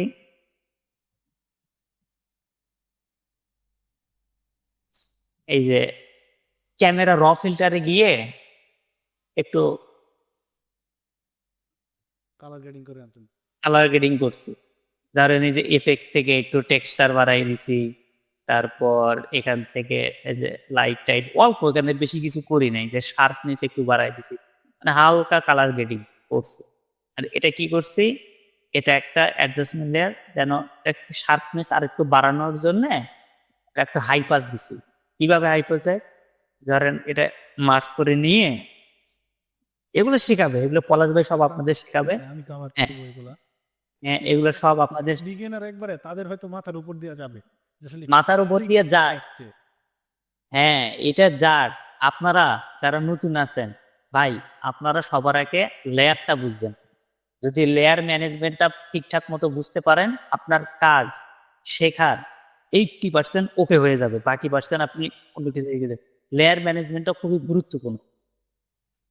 এই যে আপনারা মানে শেখার শুরুতেই এটা দেখতেছেন না, এটা কিন্তু আমি যখন কাজ শিখি তখন কিন্তু আমি এরকম দেখি নাই, এরকম যে হয় আমি কিন্তু এটা দেখি নাই। হ্যাঁ, আপনারা এটা দেখলেন, আপনার মাথায় এটা থাকবে। আমি একটা গল্প শেয়ার করি আপনাদের সাথে। আমি 2018 সালে, হ্যাঁ 18 সালে, আপনাদের শুরুতেই বললাম না আমি শর্ট ফিল্ম বানাইতাম আগে। তো আমি শর্ট ফিল্ম বানাইতাম মোবাইল দিয়ে, মোবাইল দিয়ে শুট করতাম, মোবাইল দিয়ে এডিট করতাম। একটা ল্যাপটপ ছিল বিএল করে, ওটা দিয়ে ও অনেক পুরাতন ভার্সন ক্যামটাসিয়া, ওটা দিয়ে এডিট করতাম। সহজ, ক্যামটাসিয়া তো অনেক সহজ ছিল। হ্যাঁ, কিন্তু আমার মন প্রাণ ধ্যান ছিল প্রিমিয়ার প্রো, প্রিমিয়ার প্রো দিয়ে কাজ করা। কারণ প্রিমিয়ার প্রো আমার ল্যাপটপে চলে না। হ্যাঁ, চলে না, কারণ আমি তাই বলে কি আমি বসে থাকবো? আমি অনেক অনেক টিউটোরিয়াল দেখতাম সেই সময়ও, মানে কাজ পারি আর না পারি আমি টিউটোরিয়াল দেখতাম, টিউটোরিয়াল দেখতাম দেখতাম। একদিন একটা শর্ট ফিল্ম শুট করে নিয়ে আসছি ক্যামেরা দিয়ে। হ্যাঁ, আমি ওটা এডিট করব। আমার এক আহ, ভাই ব্রাদার আর কি, ওর বাসায় গেছি, ওর একটা কম্পিউটার ছিল, ওটাও ধ্বজভঙ্গ কম্পিউটার, কিন্তু আমারটার থেকে বেটার ছিল। তো ওইটাতে ওই রাতে প্রিমিয়ার প্রো ইনস্টল করছি, ডাউনলোড করে ইনস্টল করছি। তারপর ওইটার সাথেই তুই একটা ইন্ট্রোডাকশন টিউটোরিয়াল ছিল ইংলিশ, যে কিরকম করে কাজ করে, তারপর জোড়া লাগায়, এগুলো ছিল। তো ওগুলো দেখে ওই রাতেই শর্ট ফিল্ম এডিট করছি, এক্সপোর্ট করছি, এর পরের দিন আপলোড করছি ইউটিউবে। হ্যাঁ, তো এটা কেন পারছি? এটা পারছি একমাত্র কারণ হলো, আগে আমি অনেক টিউটোরিয়াল দেখছি, ইন্টারফেসটা আমার চেনা ছিল, কোথায় কি আছে না আছে বেসিক আমার আগেই আমার মাথায় ছিল, এই জন্য পারছি। যদি আগে থেকে টিউটোরিয়াল না দেখতাম তাহলে কিন্তু পারতাম না। যাই হোক, এখন আবার ফিরে আসি এদিকে গল্পে, গল্প থেকে সরে এসে কালো। হ্যাঁ, এই যে দেখেন এগুলো সব আমার কিন্তু মেইন কাজ কিন্তু হয়ে গেছে। এই যে কম্পোজিশন কিন্তু আমি রেডি করছি, আমার কিন্তু কম্পোজিশন ওকে, এটাই হচ্ছে চ্যালেঞ্জিং পার্ট। এরপরের পার্টটা হচ্ছে অ্যাডজাস্টমেন্ট। আপনি কি রকম করে স্বাদ নিয়ে আসবেন, আপনার ডিজাইন সৌন্দর্য নিয়ে আসবে, স্বাদ বাড়াবেন। আমি রান্নার মাধ্যমে উদাহরণ দিলাম আর কি, স্বাদ বাড়ানো। হ্যাঁ, তো এখানে কালার টালার সবকিছু কতটা সিনেমেটিক করতে পারে, এই এনভায়রনমেন্ট। এর পরের পার্টে আমার এই যে এটাকে কি বলে, টাইটেল টাইটেল লোগো কোথায় দিব না দিব, এটা এই জিনিসটা কিন্তু খুব গুরুত্বপূর্ণ। এই লেআউট বিষয়টা, টেক্সট, এই টেক্সটের ব্যাপারটা, টেক্সট প্লেসমেন্ট অ্যান্ড কম্পোজিশন, এটা ব্যালেন্স করা কিন্তু খুবই গুরুত্বপূর্ণ। আপনার পোস্টারটা যেটা ডিজাইন করতেছেন, এটা নির্ভর করতেছে এগুলোর উপর, কম্পোজিশন, তারপর এই টেক্সট প্লেসমেন্ট, লেআউট, এগুলো যদি সুন্দর করতে পারেন তাহলে আপনার ডিজাইন অটোমেটিক্যালি সুন্দর হয়ে যাবে। কারণ আমি এটা চিন্তা করলাম যে এরকম মাঝখানে দিলে ভালো লাগবে, আমি মাঝখানে দিছিলাম। হ্যাঁ, মাঝখানে দেওয়ার পরে আউটপুট আসছে ওই যেটা আপনারা দেখলে। আরে কতগুলা করছিলাম, এটা আমি নূরের ছায়াছবি, এই যে এখানে পরিবার ছাড়া দেখা নিষেধ, এগুলো এগুলো ডিরেক্টর থেকেই দিছিল। তা আমি নূরের ছায়াছবি এইরকম করে দিতে বলছিল তারা, আর সেই যে এটা এরকম ছিল না আর কি। এটা একটা গেল, এটা শর্ট, অল্প সময়, তো অল্প সময়ের মধ্যে আমি জাস্ট দেখাইলাম যে এরকম করে হয়, এরকম করে কাজ করি আর কি। তো যারা হালকা পাতলা কাজ জানেন তারা তো বুঝতে পারছেন বিষয়টা, একটু রিলেট করতে পারছেন যে এটা কেমন করে হয় না হয়। বুঝতে পারছেন না আশা করি। সেটাই। জি ভাই, এখন দেখা গেছে যে অনেকে জিনিসটা বুঝবে না, বাট এই জিনিসটা মাথায় রাখো। আর যেহেতু রেকর্ডটা দিয়ে দিব, তো রেকর্ডটা দরকার হয় বুঝার পরে দেখা নিবা। বাট আচ্ছা, হবে কি যে এই যে একটা জিনিস, এটা মানে অতি মূল্যবান একটা জিনিস, যেটা যদি আমার কাছে মনে হয় যে আমি যদি আরো আগে পাইতাম তাহলে হয়তো বা এতদিনে আরো ভালো আউটপুট আমি দিতে পারতাম। তো সেটাই ভাই, ভাইয়ের কাছ থেকে এটা এটা অবশ্য আমি ভাইকে পার্সোনালি বলছিলাম যে ভাই আপনার একটা কাজের জাস্ট একটা ব্যাকগ্রাউন্ড দেখাবেন, ওরা যাতে বুঝে যে আসলে 5-10টা লেয়ার না, তুমি যত বেশি গেলে কাজ করবা, যত বেশি এফোর্ট দিবা, কাজটা ততই সুন্দর হবে। সুন্দর হবে। হ্যাঁ, রাইট। এই যে আপনাদেরকে আর একটা দেখাই, ইনসাফেরটা দেখতে চাইছিলেন না, ইনসাফেরটাও দেখাচ্ছি, সমস্যা নেই। ভাইয়া বরবাদ একটা দেখাইলে ভালো হইতো। এত দেখাই তো চাচ্ছি, কিন্তু সময়, লাগবে না। হ্যাঁ, ইনশাল্লাহ আরেকদিন, আবার কোনো একদিন হ্যাঁ ইনশাল্লাহ দেখা হবে। ইনশাল্লাহ। এই যে দেখেন ইনসাফের, এটাতে এটাতেও 142টা লেয়ার, এটার ফাইল সাইজ 3 জিবি ফাইল। আমরা যখন 3 জিবি ফাইল, এখন বুঝেন মানে কি পরিমাণে এটাতে এলিমেন্ট ইউজ করলে 3 জিবি হয় একটা ফাইল। হ্যাঁ, কারণ একটা কাজ করতে ধরেন সর্বোচ্চ 200, 300, 400 MB হয়। হ্যাঁ, এই পোস্টার করতে গেলে অনেক লেয়ার লাগে, অনেক এলিমেন্ট ইউজ করতে হয়। হ্যাঁ, যার ফলে প্রজেক্টটা ভারী হয়ে যায়। পোস্টার ডিজাইনটা এমন একটা সেক্টর, বাইরে এটা যদি শিখতে পারেন ঠিকঠাক মতো, আপনার অন্য কোনো কিছু আর শেখাই লাগবে না। সেটাই, কারণ ভাই মানে এটার মধ্যে ইমেজ রিটাচিং আছে, এটার মধ্যে এটার ভেতরে কি নেই? এটার মধ্যে এটার মধ্যে কালার গ্রেডিং। হ্যাঁ, এটার ভেতরে সবই আছে। এই জন্যই আমি মেনলি পোস্টার ডিজাইনার হিসেবে ধরেন মানে আপনাকে করছি, ইনভাইট করছি যে পোস্টার ডিজাইন যদি আমি দেখাই তাহলে হবে কি যে ম্যাক্সিমাম কাজই মানে ওরা রিলেট করতে পারবে। কারণ আমি সোশ্যাল মিডিয়া ডিজাইনার একজন আনতে পারতাম বা সোশ্যাল মিডিয়া দেখাইতে পারতাম, বাট ওইখানে কিন্তু সব কাজ নাই। ওইখানে জাস্ট টাইপোগ্রাফি আর হচ্ছে নর্মালি দুই একটা টুকটাক ইলামেন্ট দিয়ে করা। হ্যাঁ বলেন। আচ্ছা, অনেকে অনেক কিছু জিজ্ঞেস করতে চাচ্ছে, আগে একটু প্রশ্নগুলো শুনে নেই। হ্যাঁ বলেন, কি জানি বলতেছি। জি ভাইয়া, সেটা হচ্ছে যে ফেসের ভিতর মানে এত সুন্দর যে মানে টেক্সচারটা আনেন, এটা কিভাবে মানে আনেন? যেমন এই যে ইনস্টাপেটটা মানে এত সুন্দর টেক্সচার ফেসের ভিতরে, এটা কিভাবে করেন আর কি, যদি একটু দেখাইতেন। এটা যদি আমি এটা যদি আমি এখন দেখাইতে যাই তাহলে পুরোটা না, জাস্ট ওই যে নায়কেরটা একটু জাস্ট দেখালে হলো। হ্যাঁ, এটা ঠিক আছে। আর আর কার কি জানতে চান বল, এটা শুনি। সেটাই, কারো কোনো কোশ্চেন থাকে এখন করতে পারো হ্যাঁ, সবসময়। করেন, প্রশ্ন করা তো ভালো। সেটাই। আর আমরা বাঘ ভাল্লুক না।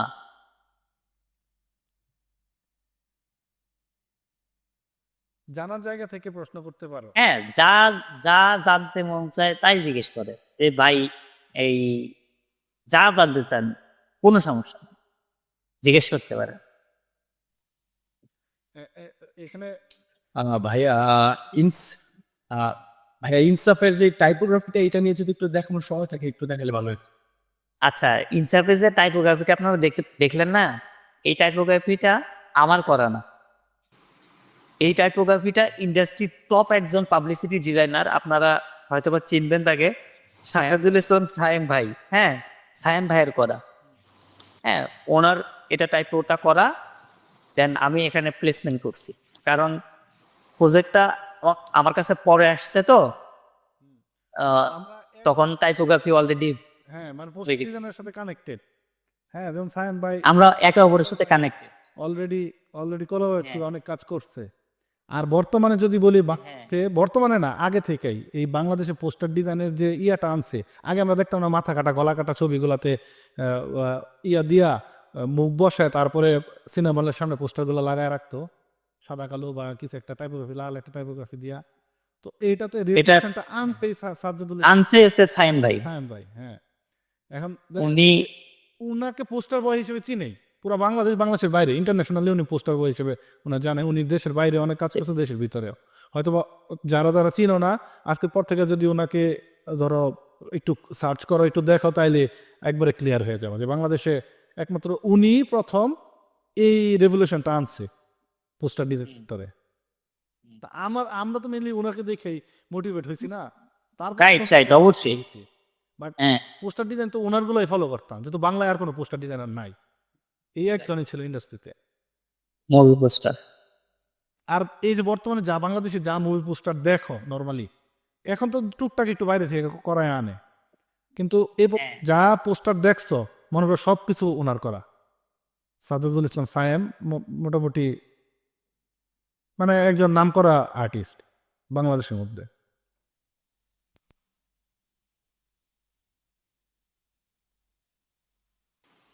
সায়েমের একটা মজার কমেন্ট আর কি মনে পড়লো, রিজন ভাইয়ের পোস্টারটা দেখে শেয়ার করবো, বলবো। সেটা হচ্ছে সায়েমে বলে যে আমি এত সুন্দর করে টাইপোটা করলাম, তুমি এটা বাঁকা করে ফেললা। হ্যাঁ, এটা কেন হয়েছে এটা ডিপেন্ড করছে। দেখেন, আমি এটাতে হ্যাঁ, যে কম্পোজিশনটা রেডি করছি, টাইপোটা যদি আমি সোজা সোজা করে দিতাম তাহলে কিন্তু এই ফিলটা পাইতেন না, এই ফিলটা কিন্তু পাওয়া যাইত না। সেটাই, এটা কি বিশেষ হয়? এটা কি বিশেষ হয়? হ্যাঁ, এটা হচ্ছে আর কি। হ্যাঁ, এটা এটা ডিপেন্ড করতেছে আপনি কেমন ধরেন। এই যে দেখেন, এটা যদি এরকম করে দেই, এখানে যদি দেই, তাহলে কিন্তু এই ফিলটা কিন্তু হ্যাঁ, আসবে না। চলে আসে আর কি, কারণ সব পোস্টারে হ্যাঁ, হ্যাঁ, রাইট। তবে যাদেরকে দেখে আর কি এখানে ই করা, আচ্ছা, আমরা সায়েম ভাইকে অনেক ফলো করতাম সেই যখন প্র্যাকটিস করতাম। সেটাই। উনি বললাম না যে কোনো বাংলা পোস্টার ডিজাইন ভাই, ওনার 10টা পোস্টার আগে ওপেন করে এক সাইডে রেখে তারপরে হচ্ছে ঘষা মাজা করতাম, যে আসলে স্ক্রিনটা কিভাবে আনছে, টাইপোগ্রাফি কিভাবে কি করছে, ওই জিনিসগুলো। হ্যাঁ, এই যে ভাই শুরুতে যে পোস্টারটা দেখাইলো না, যে ভাইয়ের জার্নির শুরুটা, যেখান থেকে ইন্সপায়ার্ড হয়েছি, সেকেন্ড হয়েছিল পোস্টার কন্টেস্টে স্ফুলিঙ্গ ভাই, পলাশ ভাই, আপনার ওখানে যে টাইপোগ্রাফিটা দেখছেন ওটাও কিন্তু ওটা টাইম ভ্যারি করা। হ্যাঁ, সুলিজের যে টাইপোগ্রাফি ওইটাও হ্যাঁ। করা সবকিছু ওইটাও standard। হচ্ছে একটা অ্যানাউন্স করা হয়েছিল যে পোস্টার ডিজাইনার মানে কন্টেস্ট হিসেবে হইতে পারে, এটা ওদের পাবলিসিটি একটা স্টান্ট ছিল। হ্যাঁ সেট অনেকে তখন মেনশন করতেছিল ভাই করেন করেন করেন, আচ্ছা ঠিক আছে। আর ওই পোস্টারটা করতে আমার কতক্ষণ লাগছে জানেন ভাই? যেহেতু প্রথম দিকে 8 ঘন্টা লাগছে ওই পোস্টারটা। আহামরি তেমন কোনো কাজ নাই এটাতে, আপনার এত কিছু করি নাই, এত লেয়ারও নেই নাই, ম্যাক্সিমাম ওইটাতে 70-80টা লেয়ার হয়েছে, কিন্তু ওই কাজটা করতে আমার 8 ঘন্টা লাগছে তখনকার সময়। এটা এটা আসলে হ্যাঁ ওইটাই আমারও এরকমই লাগতো আগে। এই যে ফাঁকে ফাঁকে আরেকটা গল্প শেয়ার করি, এই প্র্যাকটিস করার বিষয়টা, তখন এতটা ধ্যানমগ্ন ছিলাম এই ডিজাইনের প্রতি যে একটা কনসেপ্ট মাথায় আসছে, আমি কাজ করতেছি, পোস্টার ডিজাইন করতেছি, পোস্টার ডিজাইন করতে করতে ক্লান্ত হয়ে গেছি, কিন্তু আউটপুট ভালো আসতেছে না, রাত হয়ে গেছে, 2টা 3টা বাজে, তখন তো স্টুডেন্ট। হ্যাঁ, তো ওই সময় করতে করতে শুয়ে পড়ছি, শুয়ে পড়ার পর চোখ বন্ধ করে ঘুমাইতে যাব, ওই সময় মাথায় আইডিয়া আসছে যে এরকম এরকম করলে তো জিনিসটা হয়। পরে বিছানা থেকে উঠে আবার পিসি অন করে, হ্যাঁ, পরে কাজ শেষ করে আউটপুট দেখে তারপর ঘুমাইছি, এরকম Dedication। ছিল। বুঝছেন, ওই হ্যাঁ, যখন এরকম ঘুরতে গেলে তখন তো ঘুমও আসবে না, বুঝছেন, এই আউটপুটটা না দেয় তো ঘুমও আসে না। হ্যাঁ, এমন দেখেন এখানে কিন্তু পাশাপাশি করতাম, তা ঘুম আসতো হ্যাঁ, না। এখানে কম্পোজিশনটা তো ভাই দেখলেন যে এটা একটা কম্পোজিশন আমি রেডি করছিলাম। হ্যাঁ, যে এখানে আমি বেশ কিছু এলিমেন্ট ইউজ করছি, যেহেতু এটা মার কাট কাট অ্যাকশন একটা মুভি, বোম প্লাস্টিক সিন আছে, এই যে পুলিশের গাড়ি, ফারিন যেহেতু পুলিশের গাড়ি অ্যাড করছিলাম, তারপর আগুন টাগুন, হ্যাঁ, সবকিছু মিলে এত কিছু তো এখানে দেখাতে পারবো না সেটাই। আপনাদের। হ্যাঁ, একটা জিনিস দেখাই, ধরেন এই যে এর নাম কি, শরীফুল দাসের জিনিসটা ঠিক করতে দেখেন কতগুলো লেয়ার লাগছে। জাস্ট একটা ক্যারেক্টারকে হ্যাঁ, জায়গা মতো এই যে এতগুলা, এটাও না, এটাতে আরো কাজ আছে, স্মার্ট এটাতে স্মার্ট অবজেক্ট করা আছে। আরো কাজ করা আছে। এই স্মার্ট অবজেক্ট করার পর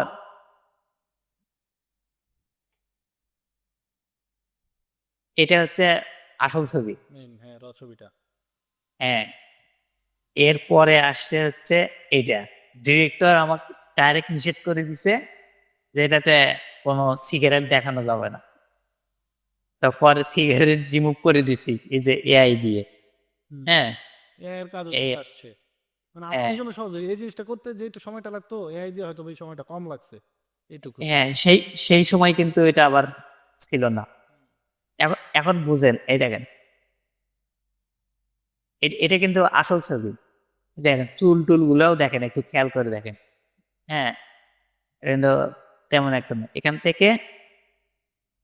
থেকে এই যে এই জায়গাতে আসছে। হ্যাঁ, এরপর ধীরে ধীরে কার্ভ, লেয়ার টেয়ার, এগুলো ধীরে ধীরে একটু করে ঠিকঠাক করতে হয়েছে। কে জানি বললো না যে স্কিন ঠিক করে কিভাবে, রিটাচিং করে কিভাবে, এই যে এগুলাই হচ্ছে জি জি কাজ, মেইনলি কাজ। And এগুলো যদি আমি একটা একটা করে ধরে ধরে দেখাইতে যাই তাহলে টাইম লাগবে। আজকে করবো ভাই, আমি হ্যাঁ, ইনশাআল্লাহ চেষ্টা যতটুকু পারি। এগুলা আমাদের পলাশ ভাই শেখাবে, রিটাচিং। হ্যাঁ, ইনশাআল্লাহ।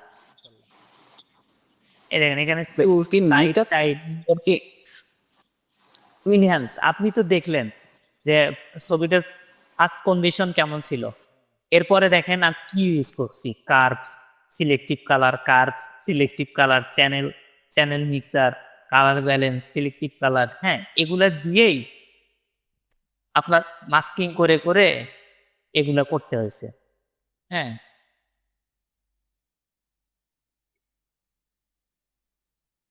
এই যে দেখেন চুল টুল গুলা, চুল ধীরে ধীরে একটু আঁকতে হয়েছে রিয়েলিস্টিক বিষয়টা নিয়ে আসার জন্য, যেহেতু কাটছি আমরা, অন্ধকার ছিল, চুল বোঝা যাচ্ছে না। হ্যাঁ, সেই জন্য এবার আলাদা দিয়ে ছোট ছোট করে চিকন চিকন দাগ দিয়ে চুল হ্যাঁ, হয়েছে। এই যে দেখেন চুল, দেখেন এগুলো কিন্তু চুল। চুল দেওয়া দেওয়া হচ্ছে।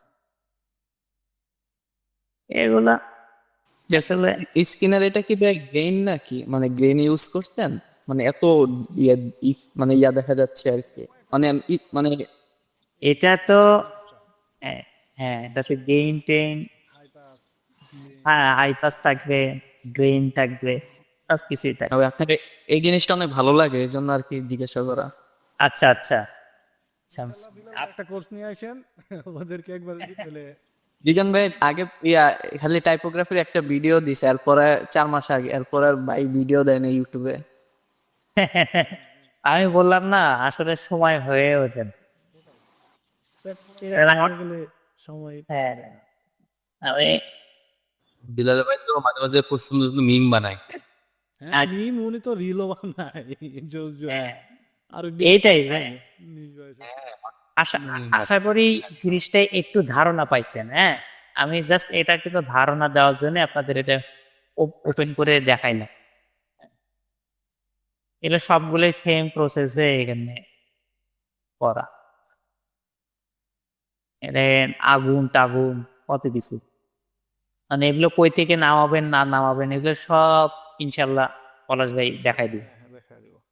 ঠিক আছে, কিভাবে ইন্সপাইরেশন দিবেন এই ডিজাইনটা করার জন্য সবকিছু দেখাই দিবেন সব। সেটাই ইনশাআল্লাহ। অলরেডি যদি- কয়টা 11:30 বাজে গেছে মিন 10টার কিছু 11:30 11:30 দেড় ঘন্টা আমরা কিন্তু আড্ডাই দিছি, just break down take down যা কিছু আছে মোটামুটি সবাইকে কভার আজ- করা হয়েছে। আজকে তো একটু আড্ডা দিতেই হবে, আড্ডা না দিলে এই জন্য আড্ডার জন্য রাখছি প্রথম দিনটা। ওইটাই। এখন বলেন কার কি প্রশ্ন আছে না আছে, সবাই খালি চুপচাপ থাকে, দুই একজন কথা বলেছে, দেখি আপনাদের শিক্ষান্তের ভবিষ্যৎ প্ল্যান কি, কি কারণে এগুলো শিখতে চাচ্ছেন, এগুলো তো জানা দরকার। এই গ্রাফিক ডিজাইন ইন্ডাস্ট্রিটা কিন্তু বিশাল বড় ইন্ডাস্ট্রি।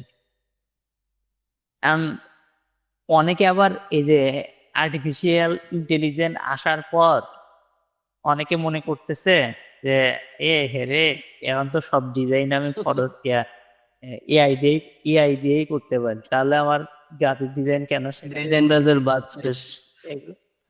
হ্যাঁ এগুলো শুনলে ভাত শেষ, এখন আমরা বিরিয়ানি খাবো।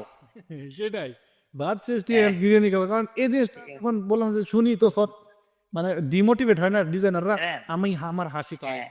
একজন সাধারণ মানুষ কয়জন AI use আপনার- করবে সেটা বলেন। হ্যাঁ আপনাদের দুইটা জিনিস আমি দেখাবো, এআই আসার পরে কাজ কতটা ইজি হয়ে গেছে, দুটো পোস্টার দেখা। হ্যাঁ বিলাল ভাই, এই ফাফান বলো। আচ্ছা আপনার একটা কাজ আমার খুব দেখার ইচ্ছে, ওটা মিরাজের যে কাজটা আছে মোশারফ করে ওইটা খুব দেখার ইচ্ছা করে, যে কিভাবে কি করছেন।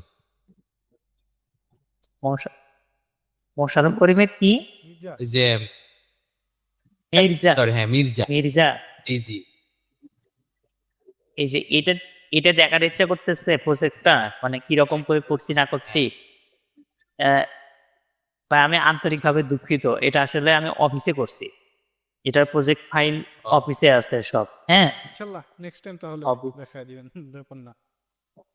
সরি আমার ভাইয়া, স্ক্রিন শেয়ার করে দিন। আরেকটা হচ্ছে ওই যে ব্যাচেলার পয়েন্টের যে ক্যারেক্টার গুলো, মানে ওই যে একটা ছিল, আমি ওই জিনিসটাই দেখাবো, আমি ওই জিনিসটাই দেখাচ্ছি। এই দেখেন, এই যে এটার কথা বলছিলেন না মির্জা,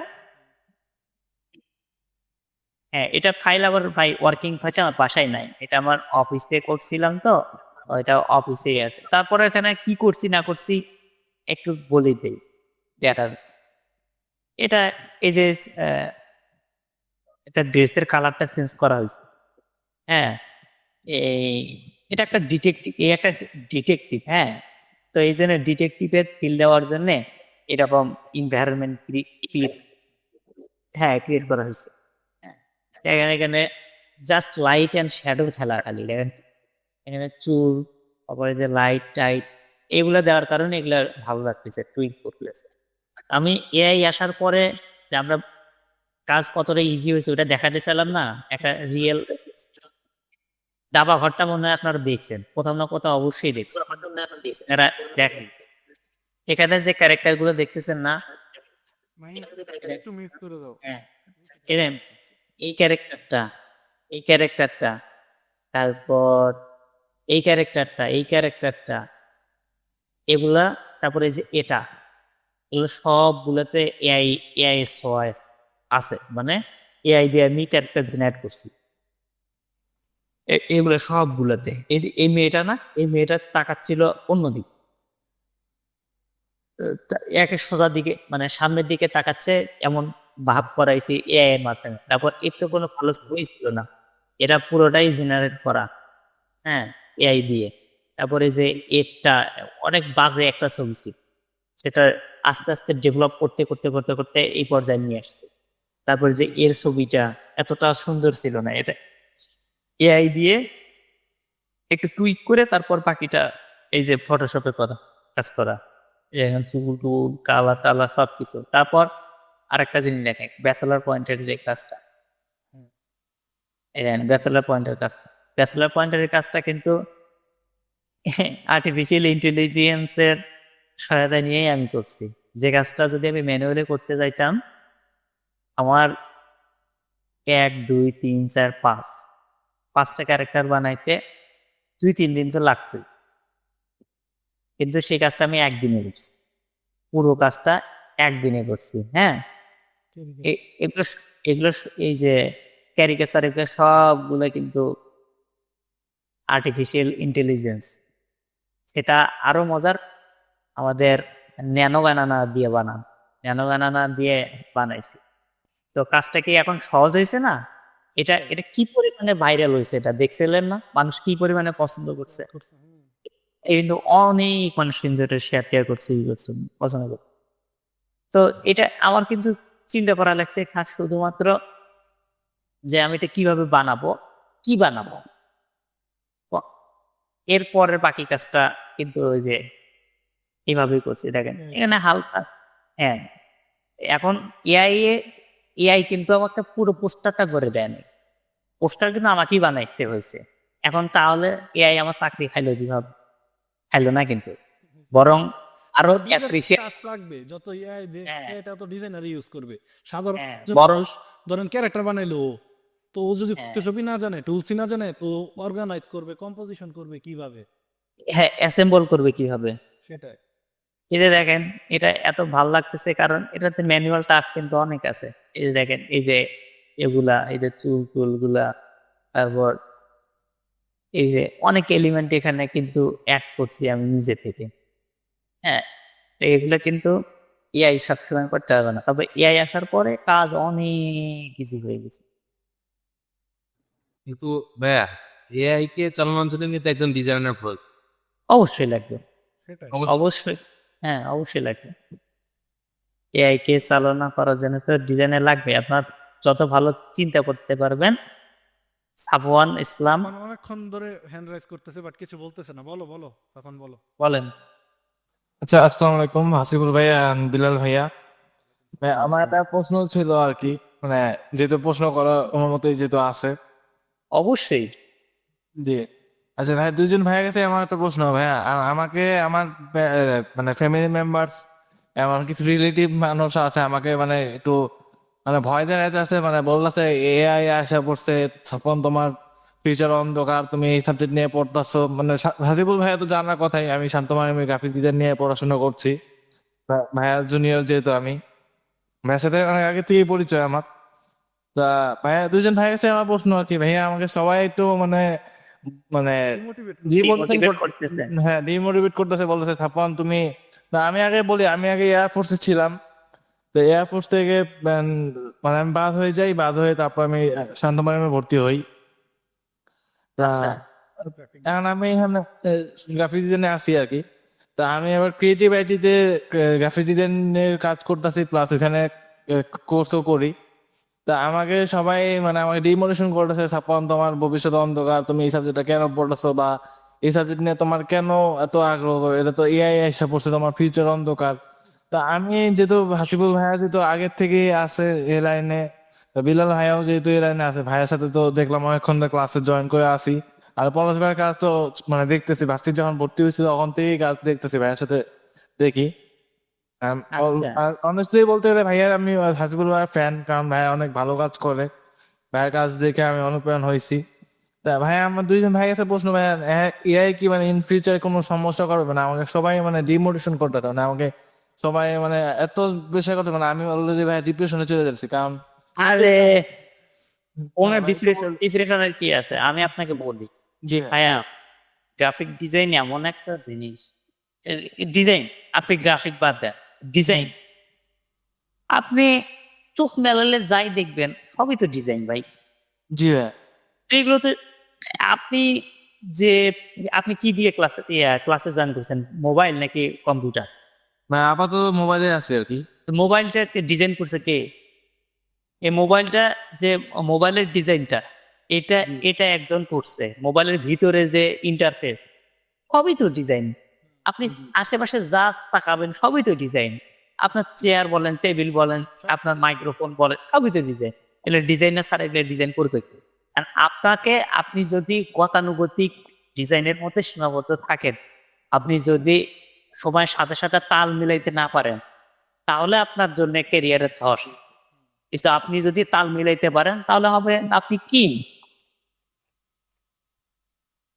এটা এখন আমাদের হয় কি ভাই, ইউনিভার্সিটি থেকে যেটা দিতেছে জাস্ট ওইটুকুতেই মানে ওরা আবদ্ধ, ওইটুকুই করতেছে, অ্যাসাইনমেন্ট দিতেছে, না, আপনাকে আউট অফ দ্য বক্স, সেটাই। আউট অফ দ্য বক্স হইতে হবে। আপনাকে সেলফ সেলফ লার্নিং করতে হবে, আপনাকে প্রচুর এক্সপ্লোর করতে হবে। এই যে হাসিবুল ভাই আর বিলাল ভাই যেগুলো বলতেছে এগুলোর মধ্যেও সীমাবদ্ধ থাকলে হবে, এর বাইরেও অনেক ই আছে। তো তাদেরকে দেখতে হবে, অনুসরণ করতে হবে, ভালো ভালো দেখবেন, তাহলে আপনি মোটিভেটেড হবেন। মানুষের কথা বাদ দেন। আমাকে বলতে কি মানে আমাকে মানে আমার মানে আমার রিলেটিভ বা আমাকে আশেপাশে যারা আছে তারা মানে এই সেক্টর নিয়ে কোনো সময় ইনভলভ ছিল না। মানে আমি ইন ফার্স্ট মানে আমার ফ্যামিলির মধ্যে বা আমার রিলেটিভের মধ্যে সবার ফার্স্ট হলো আমি ডিজাইনিং এর নিয়ে কাজ করতেছি আর কি। তা আমার খালা, দেন আমার মামা, তারপর চাচারা, ওরা বলে হ্যাঁ তোর সামনে বিয়ে শাদী আসতেছে, তোর আমরা কেমনে মানে প্রেজেন্ট করবো, তুই ডিজাইনার, তোর বিয়ে ভালো আসবে না, মানে এক একজন এক এক মানে কথা বলতেছে আমাকে ওইসব কথা। তা আমি বললাম যে এটা কেন, তো বিয়ে নিয়ে কথা বলছে তো কথা। ভাই যে সবাই হাসাহাসি করবে এটা স্বাভাবিক ভাই, আমি মানে ফ্রি মাইন্ডে সবার কাছে বললাম। আচ্ছা ডিজাইনার, আচ্ছা ঠিক আছে, ভালো কথা। ডিজাইনার যারা আছে তাদের কি বিয়ে হচ্ছে না? আর দ্বিতীয়ত কথা হচ্ছে যে ভাই বিয়েটা মেন না, ফার্স্ট ভাই বিয়েটা মেন না, মানে আমার ফিউচার নিয়ে সবাই মানে পরে এই যে ফিউচার বলতেছে না, তোমার ফিউচারটা না, এই যে ওরা যারা বলতেছে তারা কেউ সাজায় দিবে না। প্রথমত তোমার ফিউচার করে দিবে না, ফিউচারটা তোমার নিজের করা লাগবে। এখন তুমি কিভাবে করবা ওইটার জন্য তোমারই মাথা খাটাইতে হবে। তুমি গাইডলাইন পাবা কাদের কাছ থেকে, এই যে বিলাল ভাই, পলাশ ভাই বলছো, হাসিবুল ভাই, তাদের কাছ থেকে গাইডলাইন পাবা। বাট আলটিমেটলি তুমি যদি ধরো ডেস্কেই বসলা না, আমাদের কাছ থেকে সমানে জ্ঞান নিলা, তো তোমার তো কোনো লাভ নাই। তোমার তো দিন শেষে তোমার তো আমাকে একটা কাজ দেখাইতে পারতেছো না, তো কাজ থাকো, লাইগা থাকো। অবশ্যই ভাই, আমি যেমন ক্রিয়েটিভিটিতে এটা নিয়ে কোর্স করতেছি, প্লাস আমি দেশের লাইকে আছি এখনো পর্যন্ত, যেটা আমি এই লাইনে নতুন আসছি, এটা আমার কাজ ধরতে শিখতে টাইম লাগবে, স্বাভাবিক সময় লাগবে, সেটাই। না আমি হাসিবুল ভাইকে আগের তো বলছি ভাই আমি কিন্তু এই লাইনে নতুন আছি, ভাইয়া কিন্তু জানে। আমি ভাইকে সব কিছু ফ্রি মাইন্ডে শেয়ার করছিলাম একদিন, হয়তো ভাইয়া মনে থাকার কথা, যে ভাইয়ের সাথে যখন ভার্সিটি ফার্স্ট যখন পড়েছি তখন ভাইয়ের সাথে বলছে ভাই ফার্স্ট সেমিস্টার, তখন আমি বললাম ভাই আমি কিন্তু পারি না কিছু, যে আমি আসছি আর কি এই লাইনে নতুন। আমি তো বলছি যে হ্যাঁ তোমাদেরকে ফার্স্ট সেকেন্ড সেমিস্টারে যা শিখাবে জাস্ট হচ্ছে লাইগা থাকো, থার্ড সেমিস্টারে যায় তোমাদেরকে মাল্টিমিডিয়া ক্লাস শুরু হয়, দেন হচ্ছে ওনারা যেটা বলে সেটা করতে থাকো। বাট ওইটুকু তো যদি বসে থাকো তাইলে হবে না, আগাতে পারবো না। না আসলে ভার্সিটি আসলে ভাইয়া মূলত ওই জিনিসটা শিখাতে পারতেছে নাকি জানি না, আর আমি ক্যাপাসিটেট করতে পারছি না। বাট আমি নিজের মতো আগাতেছি বা আমি এখন যেহেতু আরেকটা লাইনে আসছি, আমার আলহামদুলিল্লাহ আমার একটা আর্নিং হচ্ছে, বাট আমি এখন চেষ্টা করতেছি আর একটু আগাইতে, মানে ভাইয়াদের মতো এখন আগাইতে পারি নাই, মানে আমি এখন অনেক জুনিয়র আর কি, আস্তে আস্তে আসবো আর কি। যেমন আমি যদি বলি যে আমি এগুলাতে তো ছিলাম, এখন একটু 3D দিকে মুভ করছি, এখন 3D জিনিসটা আমার জন্য একবারে নতুন, একবারে নতুন। হ্যাঁ এখন ওইটা আমার ভাই শিখা লাগবে, তারপর হচ্ছে এক্সপার্ট হব। তো এখন যদি বলি যে আমার তো 4 বছর অনার্স টনার্স সব কিছু শেষ, এখন মাত্র 3D শিখতেছি, তো আমি ফিউচারে কি করব, আমার তো প্রায় শেষ। তো এটা বললে ভুল হবে। আমি যদি ধরে রাখি যে আমার লার্নিং পিরিয়ড আছে আজ থেকে আরো 3 থেকে 4 বছর আমার লার্নিং পিরিয়ডই থাকবে, আমি শুধু শিখবই, এক্সপার্ট আর কাজ করবো 4 থেকে 5 বছর পরে। আবার এমন না যে লাইফ টাইম কাজই করবো, একটা সময় তো মানুষ কাজ থেকে দূরে যায়, ঠিক না? তো আমি ধরে রাখছি অ্যাটলিস্ট আমার কাছে লার্নিং আছে 2, 3, 4 বছরের মতো আছে।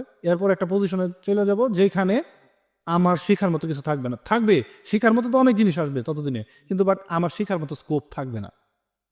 তো সেটাই এখন আমাদের যে স্কোপটা আছে এই স্কোপটা ধরো কাজে লাগাও, কাজ করতে থাকো। এখনই যদি ধরো আর্নিং টার্নিং বা অন্য কোনো কিছু পজিশন ছোট, তাহলে আমি বলবো যে তোমার এই জিনিসে না আগানোটাই ভালো। আশিক আশিক অনেকক্ষণ ধরে কিছু একটা বলার চেষ্টা করতেছে। হ্যাঁ রাইট। আশিক বলো।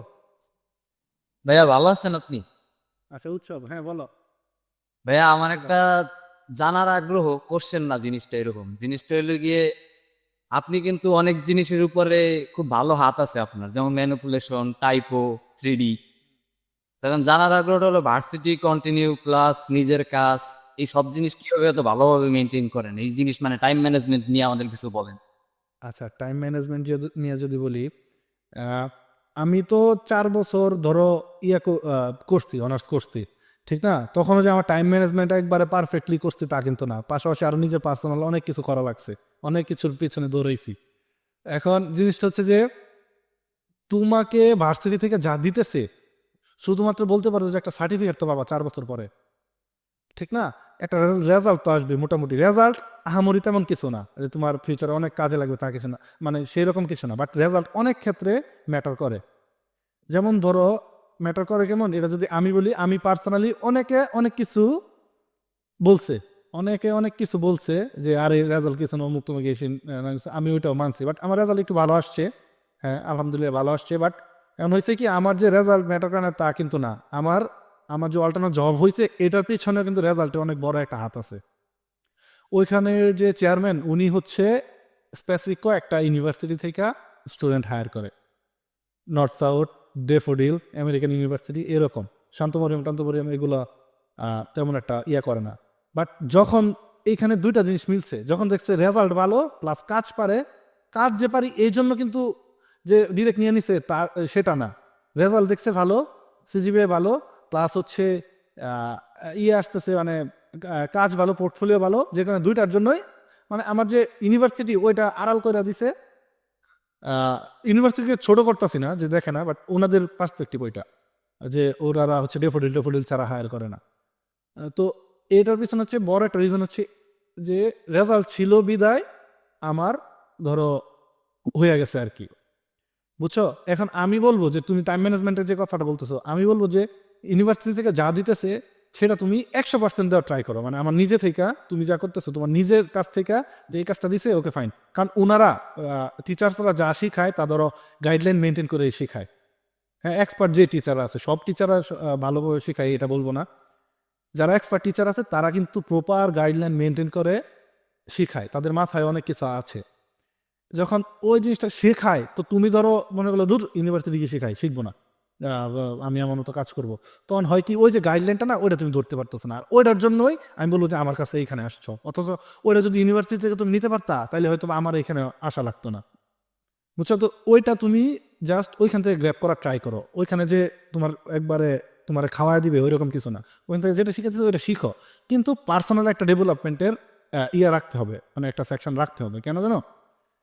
এর বাইরে ধরো ইউনিভার্সিটি থেকে অ্যাসাইনমেন্ট দিতেছে, অ্যাসাইনমেন্ট করতেছো, অ্যাসাইনমেন্ট করে জমা দিতেছো, যদি ভালোভাবে পলিশ করে দাও ভালো একটা মার্ক আসতেছে, ওকে ফাইন, তোমার ওয়েবার মেনটেন করতে গেলেও কিন্তু ভালো একটা সিজিপিএ তোলা লাগে। তো তুমি তখন অন্যরা কেউ বোরিং ফিল করো না যে আমি খালি ইউনিভার্সিটির কথাই বলতেছি, যারা ইউনিভার্সিটিতে নাই, তো এই বাইরেও তো অনেকে আছে। তা কেন বলতেছি যে এখানে ম্যাক্সিমাম ইউনিভার্সিটি স্টুডেন্ট আর কি, মানে শান্তমরিয়াম স্টুডেন্ট, এই জন্য বলতেছি। তো ওইটা জাস্ট মেনটেন করো, ওই রেজাল্টটা মেনটেন করো, বাট এর বাইরে টাইম ম্যানেজমেন্ট বলতেছো না যে টাইম ম্যানেজমেন্ট কীভাবে করবা, টাইম ম্যানেজমেন্ট এই সময়টাতে টাইম ম্যানেজমেন্ট ওই রকমভাবে হবে না, যে সব কিছু সামলাবা ওই রকমভাবে হবে না, এটা আমিও করতে পারিনি, এটা বলে লাভ নাই। বাট যতটুকু তুমি বাইরে কাজ করতে পারতেছো মনে করো ওইটাই তোমার জন্য লাভ, ওইটাই তোমার জন্য লাভ। কারণ তুমি এখন ইউনিভার্সিটিতে পড়তেছো, তোমার সবকিছু ইউনিভার্সিটি কেন্দ্রিক, তুমি যখন বাইরে থেকে কাজ করতেছো, বাইরে কাজ যা করতেছো ওইটা হচ্ছে তোমার বোনাস, এখন বাইরে থেকে যা পারবা, যা করতে পারবা, যা করতে পারতেছো, ওইটাই তোমার জন্য লাভ। এখন কেউ এটা দিয়ে ইনকামও করতেছে, কেউ নতুন কিছু শিখতেছে। যেমন স্বাভাবিক, আমি যখন ইউনিভার্সিটি থেকে করতেছি, যখন 3D-তে প্রথম নেই, ওই সম্পর্কে আগামাথা কোনো কিছুই জানি না। কিন্তু যখন আমি ইউনিভার্সিটি শেষ, বাট আমি নতুন করে ব্লেন্ডার, 3ds Max ওগুলো দ্বারা শুরু করছি। আমি তো ইউনিভার্সিটি নাই, তাহলে এখন কীভাবে ম্যানেজ করতেছি জবের পাশাপাশি। আমার মনে হইতেছে যে না, যদি ফিউচারে আমার কিছু একটা করতে হয়, মানে ভালো কোনো কিছু যদি সাথে লাগা থাকতে হয়, তাহলে মানে এর কোনো বিকল্প নাই, আমার নতুন কিছু করা লাগবে। আর শিখার রাখলে তো ভাই এটা লসের কিছু না, তুমি মাল্টিপল কাজ করতে পারতেছো শিখতে পারলে, বুঝছো। আর টাইম ম্যানেজমেন্ট বলবা যে ভাই এটা তো ভালো সলিউশন পাইলাম না যে কীভাবে টাইম ম্যানেজমেন্ট করবো। ইউনিভার্সিটি যে কাজ করতেছো ওইটাই করতে থাকো, টাইম দিয়ে ওইটাই করতে থাকো, রেজাল্টটা ভালো তোলা ট্রাই করো। আর বাইরের কাজ যে যতটুকু করতে পারতেছো ততটুকুই করো, বেশি কিছু করার দরকার নাই, বুঝছো। আর আরেকটা জিনিস, মাল্টিপল বলতে বুঝাইছি যে ধরো সব সেক্টরে এক্সপার্ট হইতে হবে এমন কোনো কিছু না। যেটাতে তোমার নিজের ইন্টারেস্ট থাকবে, যে এটাতে আমার ইন্টারেস্ট আছে, আমি এটা নিয়ে আগাবো। তুমি 2 বছর 3 বছর মানে 4 বছর যখন পড়বা, তখন তুমি একটা সেক্টর চুজ করে নাও যে আমি এই সেক্টরে এক্সপার্ট হবো। এছাড়া তুমি টাইম ম্যানেজমেন্ট কখনোই করতে পারবে না, বুঝছো। এই হচ্ছে আমার টাইম ম্যানেজমেন্টের মানে আমি যেটা ফলো করছি আর কি। পলাশ ভাইয়া, হ্যাঁ হ্যাঁ বলো। ভাই আসলে এইটাই কোর, এটা ছাড়া আসলে উপায় নাই ভাই। কারণ এই যে আমি ইউনিভার্সিটি শেষ, কিন্তু আমি যে ধরো খালি শুধু জব করতেছি, টাকা কামাই করতেছি এমন কিন্তু না। আমার লার্নিং এর জন্য আলাদা একটা পার্ট আমি রাইখা নিছি, কারণ আমি জানি আর 2 বছর পরে আমার শেখার কোনো স্কোপ থাকবে না। সত্য ভাই, ধন্যবাদ ভাই বলার জন্য। নিজের মতো ট্রাই করো। হ্যাঁ নিতা, হ্যাঁ তুমি বলো, হ্যাঁ বলো। আচ্ছা, তাদের মানে আমাদের হলো মানে ইউনিভার্সিটি খালি ধরাই আপনি যে বললেন যে সেক্টর চুজের কথা, অনেকেই না বোঝে না যে সেক্টর কিভাবে চুজ করবে, তার কোনটা ভাল লাগতেছে বা কোনটায় সে আগাবে। এই জিনিসটা না অনেকেই আমরা বুঝি না। আচ্ছা, এটার পিছনে একটা জিনিস আছে, আমি বলি। এটার কাহিনী শর্টলি বলবো। আহ, আমাকে এখনো মনে করো যে আমার জুনিয়ররাই, তোমাদের ক্লাসে ব্যাচমেটরাই নক দে ভাই, মানে ওরা মানে হিবিজিবি লাগাই দিছে আর কি, যে আসলে এখন তো কোনো পাইতাছি না, আমার ডেস্টিনেশন কি। আমি বলবো না, আমি যেটা ফলো করছি, আমাকে যখন আমাদের টিচার আগে ছিল, যাকে ম্যাম যারা ছিল গ্রাফিক ডিজাইন, আমাদের গ্রাফিক্সের ক্লাসটা ছিল, যতক্ষণ মানে ওরা যখন জিজ্ঞেস করতো আমাকে, মানে সবাইকে জিজ্ঞেস করতো না ওরিয়েন্টেশন ক্লাসে, তুমি কি হতে চাও, কি নিয়ে কাজ করতে চাও, কেমন কি, বা কোনটাতে ইন্টারেস্ট বেশি, কই কি, তখন আমি বলতাম যে আপাতত এক্সপ্লোর করতেছি, আমার ফিক্স কোনো নাই, ডেস্টিনেশন নাই। কারণ আমি যখন ইলাস্ট্রেশন 3rd সেমিস্টার ইলাস্ট্রেশনের কাজ করি, তখন মনে হচ্ছে আমি ইলাস্ট্রেশন নিয়েই এক্সপার্ট হবো, আমার ইলাস্ট্রেশন খুব ভালো লাগতেছে, আমি ইলাস্ট্রেশনই করবো। এরপরে যখন 2D অ্যানিমেশন আসছে, আরে 2D অ্যানিমেশনটা তো খুব জোস লাগতেছে, আমি 2D অ্যানিমেশন নিয়ে এক্সপার্ট হবো, মানে এরকম কম্পিটিশনে থাকতাম।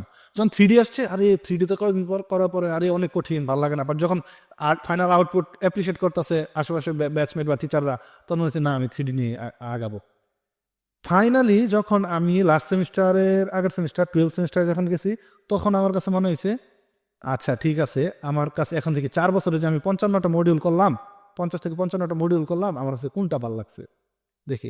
আমি যখন যেমন এক সময় আমি UI/UX নিয়ে পর্যন্ত এক্সপার্ট হওয়ার জন্য করছি, যে আমি UI/UX নিয়ে কাজ করবো, সবাই অ্যাপ ডেভেলপ করতেছে, আমার অ্যাপ নিয়ে কাজ করার ইচ্ছা আছে, ISO বা অ্যান্ড্রয়েডের অ্যাপ ডেভেলপ করবো, ওই রকম একটা ছিল। কিন্তু ফাইনালি আমার মনে হয়েছে না, UI/UX ফিল পাই না, ওইটাতে মানে ইন্টারেস্ট নাই। করবো 2D অ্যানিমেশন, না ওইটা তো অনেক আঁকাজাই করা লাগে, ভালো লাগতেছে না, ওইটা বোরিং লাগে খুব, তো মানে ওই রকম লাগতেছিল। এখন আমার ইন্টারেস্ট কিসে আমি খুঁজে পাইছি, যেহেতু আমি ওই যে মিডিয়াতে আগে ছিলাম, কাজ করছি পোস্টার টোস্টারে, তো আমার এখনো যে ওইটার প্রতি আগ্রহ নাই, তা না, আগ্রহ আছে বিধে আমি কি করছি, ওকে ফাইন আমি 3D-তে করি, ওই যে টাইটেল সিকোয়েন্সগুলো হয়, প্রথম যে টাইটেলগুলো আসে 3D প্লাস 2D-তে আসে, ওগুলা করি। তো আমার ইন্টারেস্ট ম্যাক্সিমাম ওইটাতেই আসছে, তার মানে কি ওইটা 3D একটা ফিল্ড। এখন 3D ফিল্ড যেহেতু আমি চুজ করে নিয়েছি, 3D ফিল্ডে আমি কাজ করব, আমার মানে ইন্টারেস্ট, তার মানে কি আমার 3D বেসিক থেকে জানা লাগবে। তার মানে বেসিক আসতেছে কি, টুলস জানা লাগতেছে, টুলসের পরে আমার মডেলিং শেখা লাগতেছে, আচ্ছা মডেলিং করি, তারপরে মডেলিংয়ের পরে আমার ওই যে VFX TFX বা পোস্ট প্রসেসিংয়ের যে কাজগুলো আছে ওগুলো শেখা লাগতেছে, করা লাগতেছে।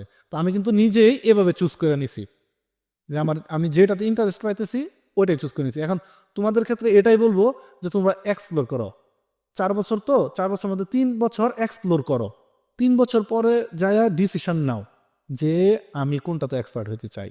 যে আমি এই জিনিসটাতে এক্সপার্ট, আমার আমার আমার ভালো লাগতেছে, আমি এই ফিল্ড নিয়ে আগাবো। আমি এমন আমাদের ক্লাসের কথা যদি বলি, যে আমাদের 2 জন আমার ব্যাচমেট ছিল মেয়ে, ওই 2 জনের ইন্টারেস্ট ছিল 2D অ্যানিমেশনে, আর কারো কোনো ইন্টারেস্ট নাই 2D অ্যানিমেশনে। 35 জন স্টুডেন্টের মধ্যে 2 জন 2D অ্যানিমেশনে ইন্টারেস্ট, আর কারো 2Dতে ইন্টারেস্ট নাই। তো ওই 2 জনের কেন হইলো? ওই 2জনের তো না থাকতে পারতো। আসলে ইন্টারেস্ট জিনিসটা নিজের কাছে, ভাল লাগার কাজটা হচ্ছে নিজের কাছে। ওদের 2D অ্যানিমেশন ভাল লাগে বিধে ওরা গেছে, নাইলে তো বলতে পারে যে আরে 2D অ্যানিমেশন তো এখন প্রম দিয়ে করে ফেলানো যাইতেছে, প্রমটা দিয়ে এই ক্যারেক্টার বানায় করে ফেলানো যাইতেছে, বাট ওরা কেন ম্যানুয়ালি ওই স্কেচ টেস্ট করে 2D অ্যানিমেশন করবে? তো সেটাই, ওই জায়গা থেকে আগে ওইটা ডিফাইন করো যে আমার কোন জিনিসটা ভালো লাগে করতে, তারপরে তুমি ওইটাতে আগাও। যদি ওইটাতে মনে করো যে না এটা একটু এক্সপার্ট লেভেল চলে গেছি, মনে করবা ওই দিনই তুমি মানে সাকসেস হয়েছে, এখন প্রফেশনালি কাজ করা শুরু করো। আর প্রফেশনালি কাজ করতে গেলে অনেক বাধা, অনেক কিছুই আসবে, তখনও ধরো ওই সাপোর্টটা, ওই মনোবলটা রাখা লাগবে আর কি, কিছু করার নাই। কারণ আমি নিজেও এখনো শিখতেই আছি, শেখার তো আর কোনো শেষ নাই। আপাতত এইভাবে চুজ করবা। আর কারো কোনো ভাইয়া আছে? বলো। মানে তার মানে রিসার্চ করতে হবে মানে কোনটা নিয়ে কাজ করতে পারবো নাকি? কোনটা নিয়ে কাজ করতে না, তোমারে তো ভাই বললাম না যে 4 বছরে তো তোমার 50টার মতো মডিউল শেখাইতেছে, 50টা উপরে। এখন তোমার কোনটা করে ভালো লাগতেছে ওইটা তো তুমি 3 বছর পরে বুঝতে পারবা, কারণ লাস্টে 2 সেমিস্টার তো তোমাকে অ্যাডিশনালি প্লাস হচ্ছে অন্যান্য জিনিসগুলা শেখানো হয়। তো কোনটা ভালো লাগতেছে ওটা তুমি এক্সপ্লোর করবা না? জি। তো সেটাই, যাই হোক, এখন অনেক তো মোটামুটি কথা বলছি। বিলাল ভাই আমাকে অনেক সময় দিছে, একবারে মানে 10টা থেকে 12টা পর্যন্ত, হিসেবে 2 ঘন্টায় উনি আমাদেরকে সময় দিয়েছে। আমি ওনার কাছ থেকে এত সময় আশা করি না, আছি ব্যস্ত মানুষ, কতক্ষণ সময় দিবে জানি না, বাট আমি কৃতজ্ঞ যে এই 40 জন স্টুডেন্টের মাঝে বিলাল ভাইকে এনে 2 ঘন্টার মতো ওনার খায়া দিছি সময়। বিলাল ভাই আরে না, সমস্যা নেই। সবার সাথে এই সেটাই, কথা হলো, ভালো ভালো লাগলো আর কি। শুধুমাত্র শিখলেই হবে, কিছু তো দিতেও হবে, এটা আমাদের দায়িত্ব। সেটাই, ওইটাই ট্রাই করব। আমিও যেহেতু শুরু করছি, কোর্সটা যাই না কতটুকু শিখাইতে পারবো, কারণ আমিও তো নতুন শিখাইতেছি, আমার শেখানোর আগে কোনো ইয়া নাই। হ্যাঁ, জাস্ট শেখাবেন হ্যাঁ, আমি ইনশাআল্লাহ। যতটুকু পারি এই কোর্সটা মেনলি দিছি এই জন্য, আমি যা পারি, আমি যা শিখছি, আমি যা এই পর্যন্ত আমার মাথায় যা আছে আমি পুরোটা দিয়ে দিব। আমার কথা হচ্ছে ভাই, আমি শিখাইতে তো লস নাই, আর তুমি শিখা না। বলে তো আমার ক্ষতি হইতেছে না, এইখানে ফ্রিতেই দিয়েছি, যা সমস্যা নাই, আমার যেহেতু একটু টাইম পাই রাতে শিখাই দিই, প্রবলেম নেই। না, এটা আমাদের হাসিবুল ভাইয়ের কাছে আবদার ছিল, ভাই ফ্রি ক্লাস নিবে, এই জন্য ভাই আমরা আবদার পাইছি। সেই জন্য পার্সোনালি অনেকে খুব মানে গেজাইছে যে ভাই একটু, তো এই জন্য আর কি দেওয়া। ভাই ভাই অবশ্যই আমি অনেক জ্বালাইছি, অনেক বলছি ভাই ক্লাসে নেন অনেক জ্বালাইছি ফার্স্ট সেমিস্টার দিকেই। অবশেষে ভাইয়ের ক্লাসটা পাইতে আলহামদুলিল্লাহ খুশি হইলাম। তোমাদেরকেও ধন্যবাদ, সবাইকে। বিলাল ভাইকে বিদায় দেই। ভাইয়া একটু বিলাল ভাইকে একটু একটা কোশ্চেন। বিলাল ভাই লাস্ট একটা কোশ্চেন নেন। আচ্ছা আচ্ছা ভাইয়া, একটু যদি যদি মানে সম্ভব হয় প্রম্পটটা দিলে ভালো হইতো, যে ব্যাচেলর পয়েন্টের ক্যারেক্টার গুলা যেভাবে জেনারেট করছে। আচ্ছা ঠিক আছে, এখন এটা তো এখানে নাই, এটা তো অফিসে বসে করছি, অফিসে বসে দিবনে। তুমি তো আমার ফ্রেন্ড লিস্টে আসোই। বিলাল ভাইয়ের সাথে পার্সোনালি নিয়ে যেহেতু বিলাল ভাই হয়তো আমাকে চিনবেন, ওই যে গতকালকে কমেন্ট করছে ভাই একটু আগে ভালো হইতো। ঠিক আছে ভাই, তাহলে আচ্ছা ভাইয়া, ঠিক আছে। আপনাকে এখান থেকে বিদায় দিয়ে দেই ভাই, অনেক সময় দিচ্ছেন, ধন্যবাদ আপনাকে। আমি তো ভাবছি যে হয়তো বা আধা ঘন্টার মতো বাইকে রাখবো, আরে না, সময়টা দিতে সমস্যা নেই, সময় কাটাইলাম সবার সাথে। সেটাই। ভালোভাবে ভালোভাবে শেখেন সবাই, ভালোভাবে না শিখলে কিচ্ছু করতে পারবেন না, শেখা লাগবে ভালোভাবে। সেটাই, ইনশাল্লাহ ইনশাল্লাহ ভাই, ভালো থাকবেন। আমি দেখি ওদের সাথে একটু অল্প একটু টাচ দিয়ে দিই আর কি, ফটোশপের বেসিকটা। আচ্ছা ঠিক আছে ভাইয়া, দেখেন আর কতক্ষণ নিতে পারবে স্টুডেন্ট। 2 ঘন্টা অলরেডি হয়ে গেছে। অলরেডি হয়ে গেছে, তো এই জন্য আমি জাস্ট হচ্ছে ওভারভিউটা আর কি, হ্যাঁ, হ্যাঁ। overviewটা দিয়ে ওকে ওকে, সবাইকে আসসালামু আলাইকুম, ভালো থাকবেন, দোয়া করবেন আমার জন্য। ঠিক আছে ভাই, আল্লাহ হাফেজ।